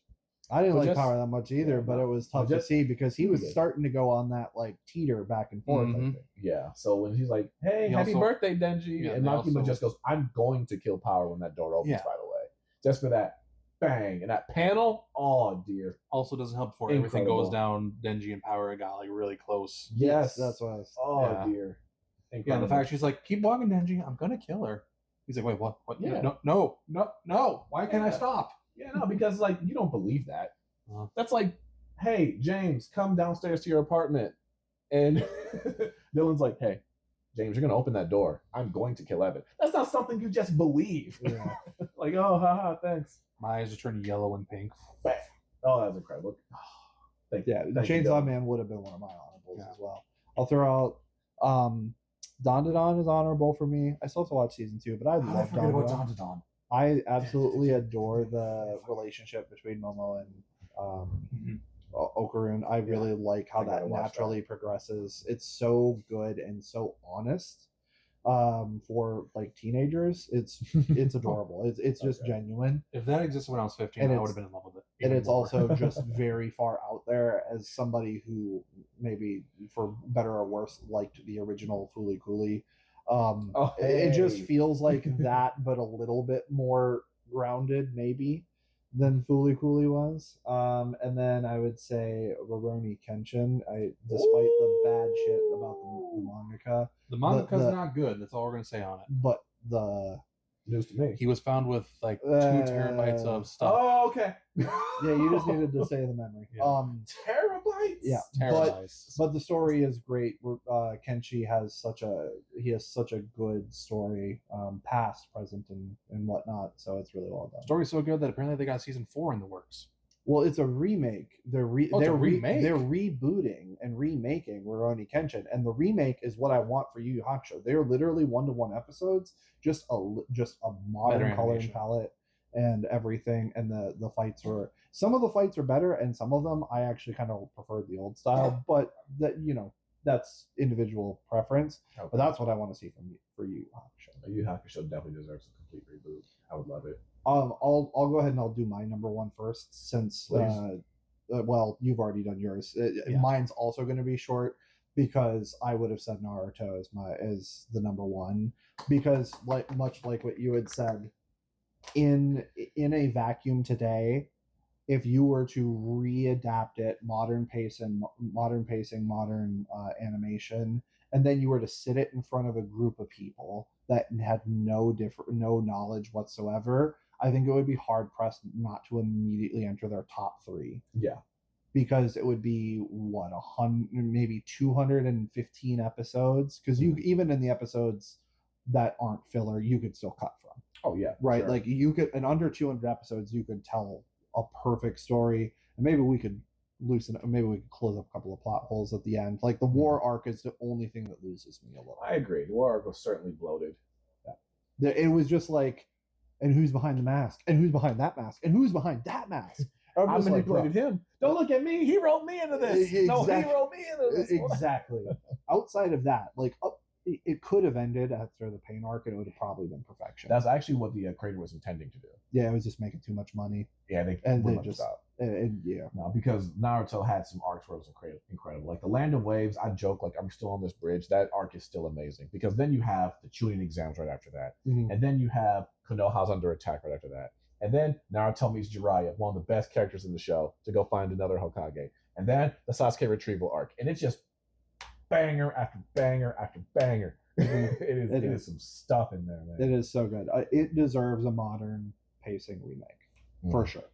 I believe in our lifetime we're going to see it. I think we will too. I think they're going to do a One Piece that way, aren't they?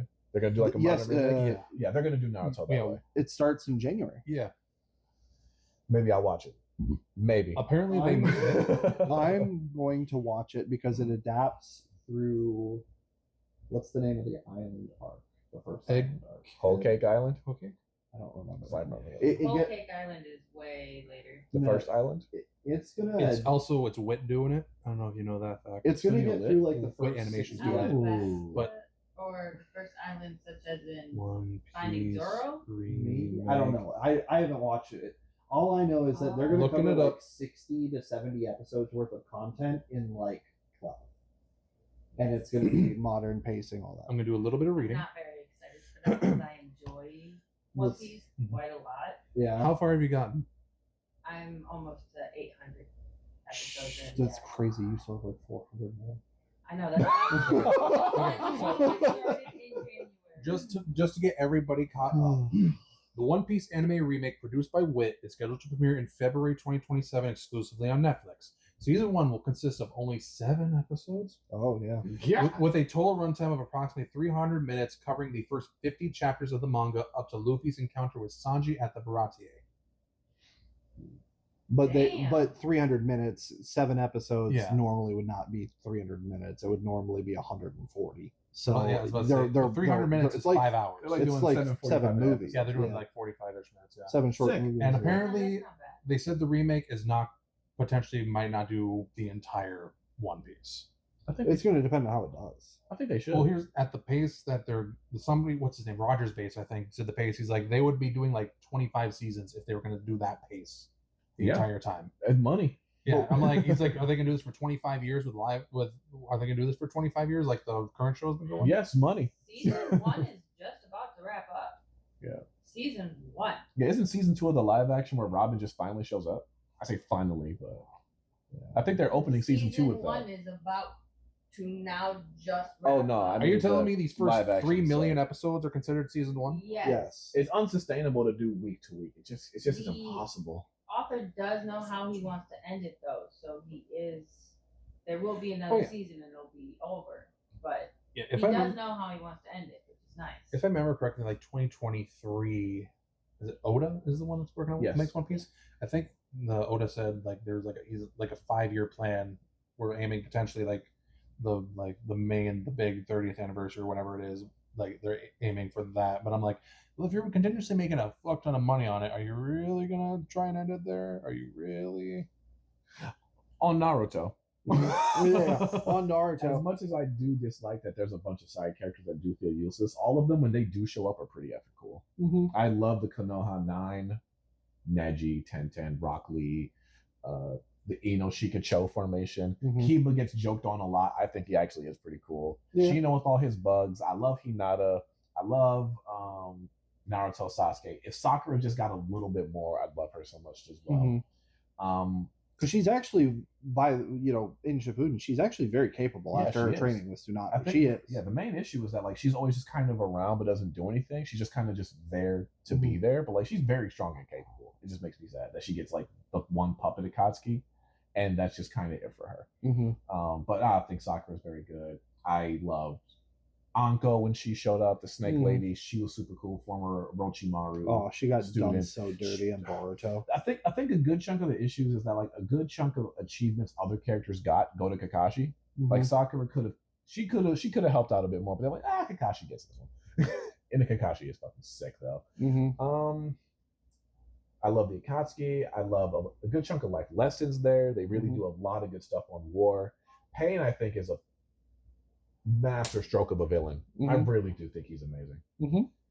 He is. He absolutely and is. then and what makes it even more best for me is that after Naruto beats Pain, he has to go talk to like the actual Pain, and they have like a genuine conversation about like, yeah, Naruto, I killed all your friends and family, but what about my friends and family? Like, your boys killed my people for real. Like, you weren't even fighting me, you're fighting the Cloud Village. This was a proxy war. You didn't have to do any of this. And Naruto's like, look, I know it's not perfect, but I'm going to fight for the peace that my master believed in. He's like, you son of a bitch, you got me. I thought that was incredible. It is. Like, it really was. It really is. It's one of the talk no jutsu. It had a lot of deep things to say when it really wanted to. When Naruto hit a peak, I mean, it hit peaks. Like, I'll never forget the Rock Lee Gaara fight. I'll never forget that. No. Because he's like, oh, Rock Lee's strong. He drops the weights, and I was like, my jaw hit the floor, dude. Even as a child, that was incredible. It's one of the big three for a reason. Yeah, no. When the third Hokage died, I was like, damn. They got that old man up out of here. He took Orochimaru's arms. I'm like, that was sick. When the Sasuke retrieval arc is when boys became men, and that show went from great to absolutely elite. That arc was insane. You're referring to specifically with what's the dude with the bones? Oh, Kimimaro shows up. I forgot Rock Lee shows up. A little drunken fist. Buddy hopped off the operating table. He's fighting next to the man that took his legs the first time. It was very different because it was the first time that we felt like the kids were actually at stake. Like, I never believed that there was ever any risk for them earlier.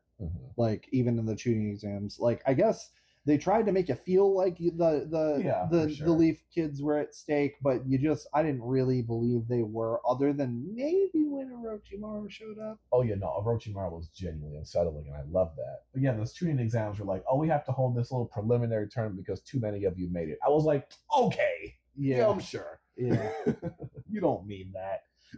You expected out of like 200 kids, like 12 would make it? Stop it.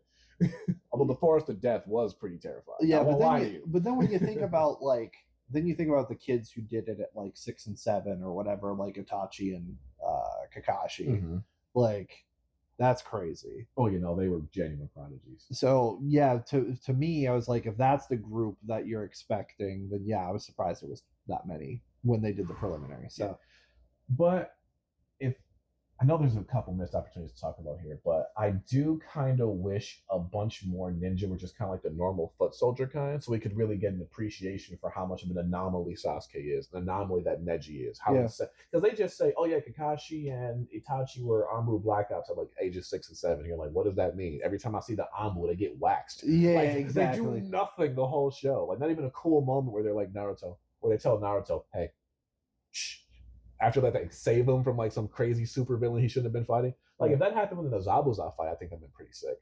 Yeah. Like they bail him and Kakashi out. They're just like, hey, we're the fucking Anbu Black Ops, man. That's very. That's like every very time they're valid. on screen, they lose. That's very valid. There was not the only Anbu that ever appeared to be any good was when Kabuto was impersonating one. It was the only good member of the Corps, and he wasn't even a part of the Corps. Like, you're so bad, you were infiltrated by an enemy impersonating you. You're supposed to be this. You're supposed to be the special forces. Like you're supposed to be the guys dispatching S-rank ninja in secret, and you just wear a mask and just show up. Like if there were more members, active members, like a Kakashi or like an Itachi, maybe would have been a little bit more viable even. But it's almost like they should have had their own ranks within. But they didn't. I concur. That's something that I really wish they would have gotten into. But again, it's like a 800 chapter manga. Like there's only so much you can do before it's just like, let's just wrap this up. Yeah. But it laid a lot of different things that I thought were extremely interesting. I enjoyed the world, as inconsistent as the technology is. Yeah, the technology. You mean how kunai knives don't do anything to anyone ever? Except for the general like foot soldiers, like you said, those guys it was kind of fair game on. And if you died to a kunai, like, your name wasn't ever going to be on the thing. That reminds me though, I think the most people killed by regular weapons was when Madara showed up. Oh my goodness! You want to talk about getting dirt? You want to talk about peak? Yeah, one man versus army.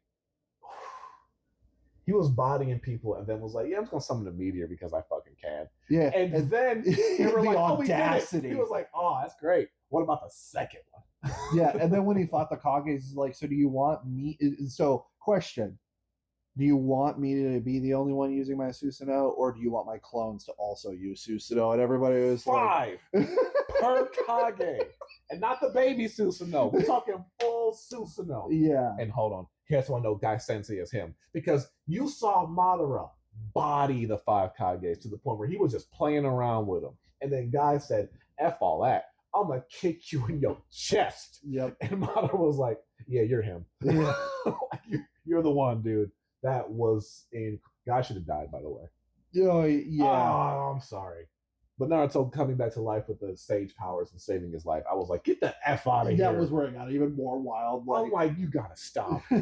Yeah, what's his name? Steven does the little skits. Is like, oh, it looks like you just got buffed by the literal god of chakra. He's like, I'm sorry, God. But yeah, Naruto hit some peaks. Naruto made me realize why I didn't enjoy Fairy Tail as much as I wanted to.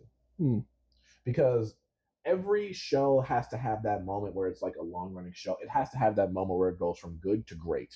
Like it has to have that moment where you can point to like that's when it turned into like something bigger than it was. And for Naruto, it was the Sasuke retrieval arc in a lot of people's minds. And if that wasn't it, then it was probably when it turned to Shippuden and the Akatsuki had some crazy powers. I think it would have been the Chunin exam for a lot of people though. Fair point.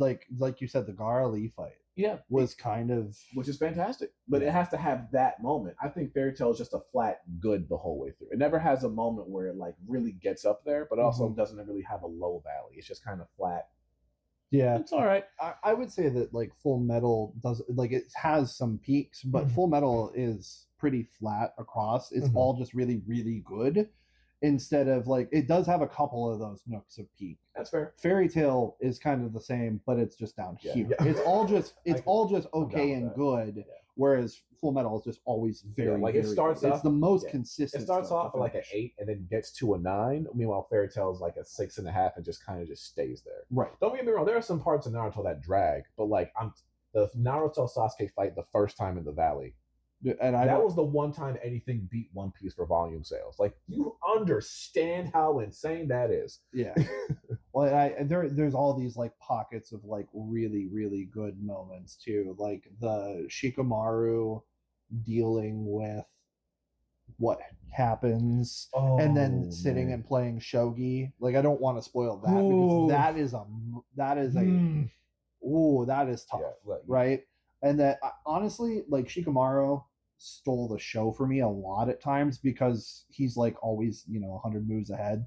and so he's just so fun. Yeah, so fun. But anyway, which is fun because moral of the story is Naruto is one of the greatest of all time for a reason. Agree. And I love that Shikamaru is the smartest character in the show, yet loses almost every fight he's in because his chakra reserves are like this. Yeah. Which is why he's with Choji. If only Choji was better. Anyway. Speaking of great, though, what is your final anime? Fair. And this is a surprise to no one. Togedonkey. We're going to go Haikyuu, the volleyball anime. Not a surprise at all. You should watch it. It takes little old Karasuno High School, and it takes a bunch of these young miscreants to come together to play volleyball. And while that does sound lame, it's not, because I can guarantee you there's not a wasted moment, there's not a wasted episode, and some of the slice of life aspects of the show are honestly the strongest episodes. You will root for every single character in the show. That is not an exaggeration. You will love every single character in this show, because they all have their different motivations for wanting to be great. And they all have to ask themselves, what is great? What do I want to do? Why do I love this sport when I lose all the time? And there are some life lessons in there that will fly off the screen and hit you. And I'm going to tell you one right now. Hey, Ashley. Is volleyball fun for you? Yeah. Maybe that's because you suck. Like, there's one character in there. Oh my god. That's real quote from the show. No, but I understand the overall message, though. A lot of people just don't like it because they're not good at it. That's the whole point. It's exactly what it is. Because what he's asking, one of the characters is, he like tries kind of hard. He's more like a B- C+ student. Me. He's like, but he doesn't go the whole 100. Like, he doesn't have that drive in him to be the greatest, because he's like, this is just a volleyball club. This is just inner high. It's not like it matters on the resume. Like, what's the whole point of this? So he goes up to characters that are better than him and take it more seriously. And they're like, hey, you don't find this fun, do you? And he goes, no. He goes, that's because you suck. And then he goes into one of the characters that tell us, and that goes into a story of one tournament, I got smoked. Like, I actually got destroyed, and it really hurt my confidence. So I practiced really hard on this other type of way to spike the ball. And then the next tournament, those same guys couldn't touch me. So it's not about winning, losing, all that don't really matter. It's about you believing in yourself. Can you pull out 100% of your potential? And can you be better than the guy across from you? And I'm like, God damn, that's a lesson. Yeah. And that's one of many, James. That's one of many, Dillon. Oh, I know. From top to bottom, it's a show that makes you care about every single one of them. Every single character has so fleshed out motivations and backstories. Each of the volleyball matches, they operate kind of like a shonen battle, but each of them have a different angle they go with it. So it never feels like you're watching just the same fight twice. The whole team's terrible, but they have a guy who's like 7 feet as a high schooler, by the way. So they're like, how are we going to figure this one out? On another one, the whole team's chaos, James. They just do whatever they want, James. How do you game plan for that, James? Enlighten me, James. But it's an anime that definitely speaks to you. You will definitely attach yourself to all these characters, all these moments, all these fight scenes. Each training arc doesn't just serve as, let's just get stronger. It serves as a point where all the characters get to really develop themselves. And they develop mid-training arc, in the matches. The music is excellent. The animation is excellent. The art is excellent the whole way through. And it is a solid 10 out of 10. Must watch. Every season's a fantastic time. So much so that Ashley and I were arguing over what our ideal volleyball teams would be like this was real. I've stressed out over their volleyball matches more than Lions games. That is not an exaggeration. I was shaking. I've seen you stress too. So. I was shaking. I was just like, I don't care if they win, babe. I'm just so proud of these boys. But it is a show that everybody should watch. How many episodes is it? It's 4 seasons and a movie, I believe. 4 like One Piece long seasons. No. I know. That's a great point by Jim. That is actually, yeah. It goes 24, 24, 10, 24 in the movie. Interesting. Why 10 in the movie? Because season 3, it was the best way to put it, it's like the first big match of their careers. It's pretty much like the final so they can win a trophy. So they took that whole match and put that into 10 episodes. Okay. And it's very worth it. They don't drag it out. Like episode 1, midway through, they get right to it, and the volleyball match doesn't end till the top of episode 10. Okay. And then it's the trophies, they're all motivations and all that, yada yada yada. But it's worth your time. Certainly worth your time. I genuinely am not exaggerating when I say this. I'm a better person for having watched it. I have watched a couple episodes. He speaks the truth. Okay, thank you. I've got nothing to compare it to. I've never seen it, so I know that it is universally praised. Because it is universally praised. It deserves to be. And it has nothing to do with like the sports aspect of it. People can take it or leave it. It just happened to be volleyball is the medium they chose to tell this story, but they could have done it about basketball or any other team sport, and it would have been the same concept. Funny enough, actually, that's the reason it was chosen to be volleyball, was because in basketball and in soccer, if you like blue lock or ashi, like one player is good enough to kind of take the team over and just be better for it. In volleyball, it doesn't matter how fantastic one superstar is. All 5 of you got to be good. That's true. But then it's also unique in the sense that you don't interact with the team. It's all 6 of you on one side of the court. You got to be the better team. And it really has a lot of lessons about teamwork and asking for help, something I struggle to do, which is why it speaks to me so well. But it has a lot of those character moments of don't adapt to your partners and teammates' bad habits. You can be a good teammate and still be a demanding teammate.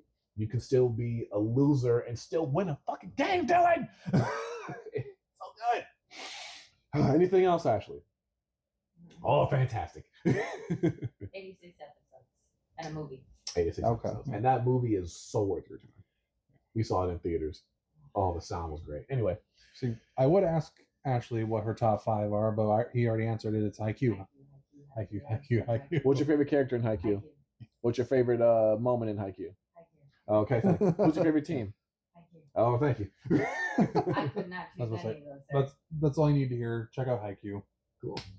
Yeah, anything else, boys? I would say one of the things that none of us did, and I feel like dirty that none of us said it just from a respect standpoint. Dragon Ball Z Bridge. Just kidding.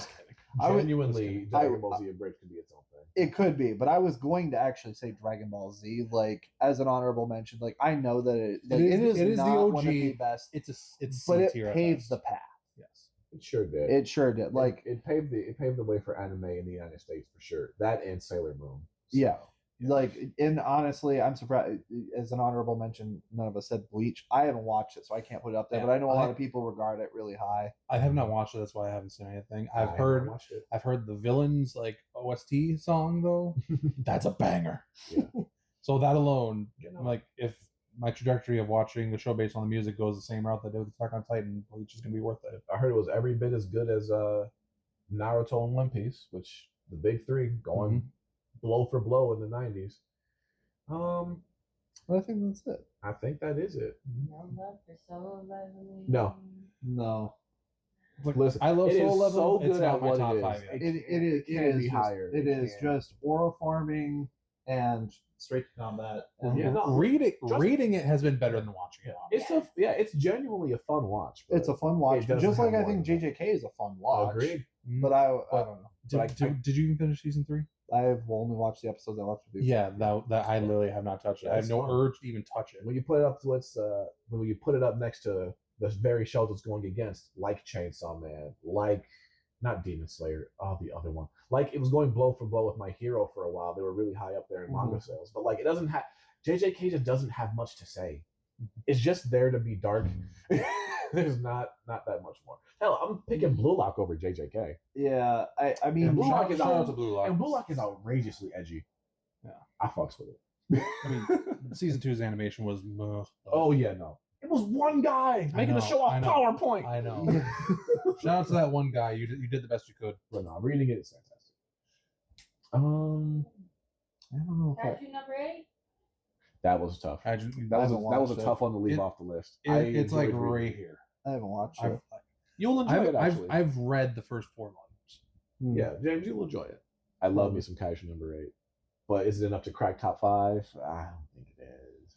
But at the same time, I've watched a lot more fight manga than other types, so I had to leave something off. Yeah. Hit me again. Kakegurui. Kakegurui, fun watch. Not a lot to say. Another one that I'm really There's so much enjoying. I have not watched. Wisteria of Wand and Sword or I see something that like around that. with I watched all of season 1 and season 2 is airing right now, but that's actually really good. One Punch Man. Season 3 made me lose every desire to watch it. One Punch Man is fantastic. Really? I will read it. Oh, I will read it.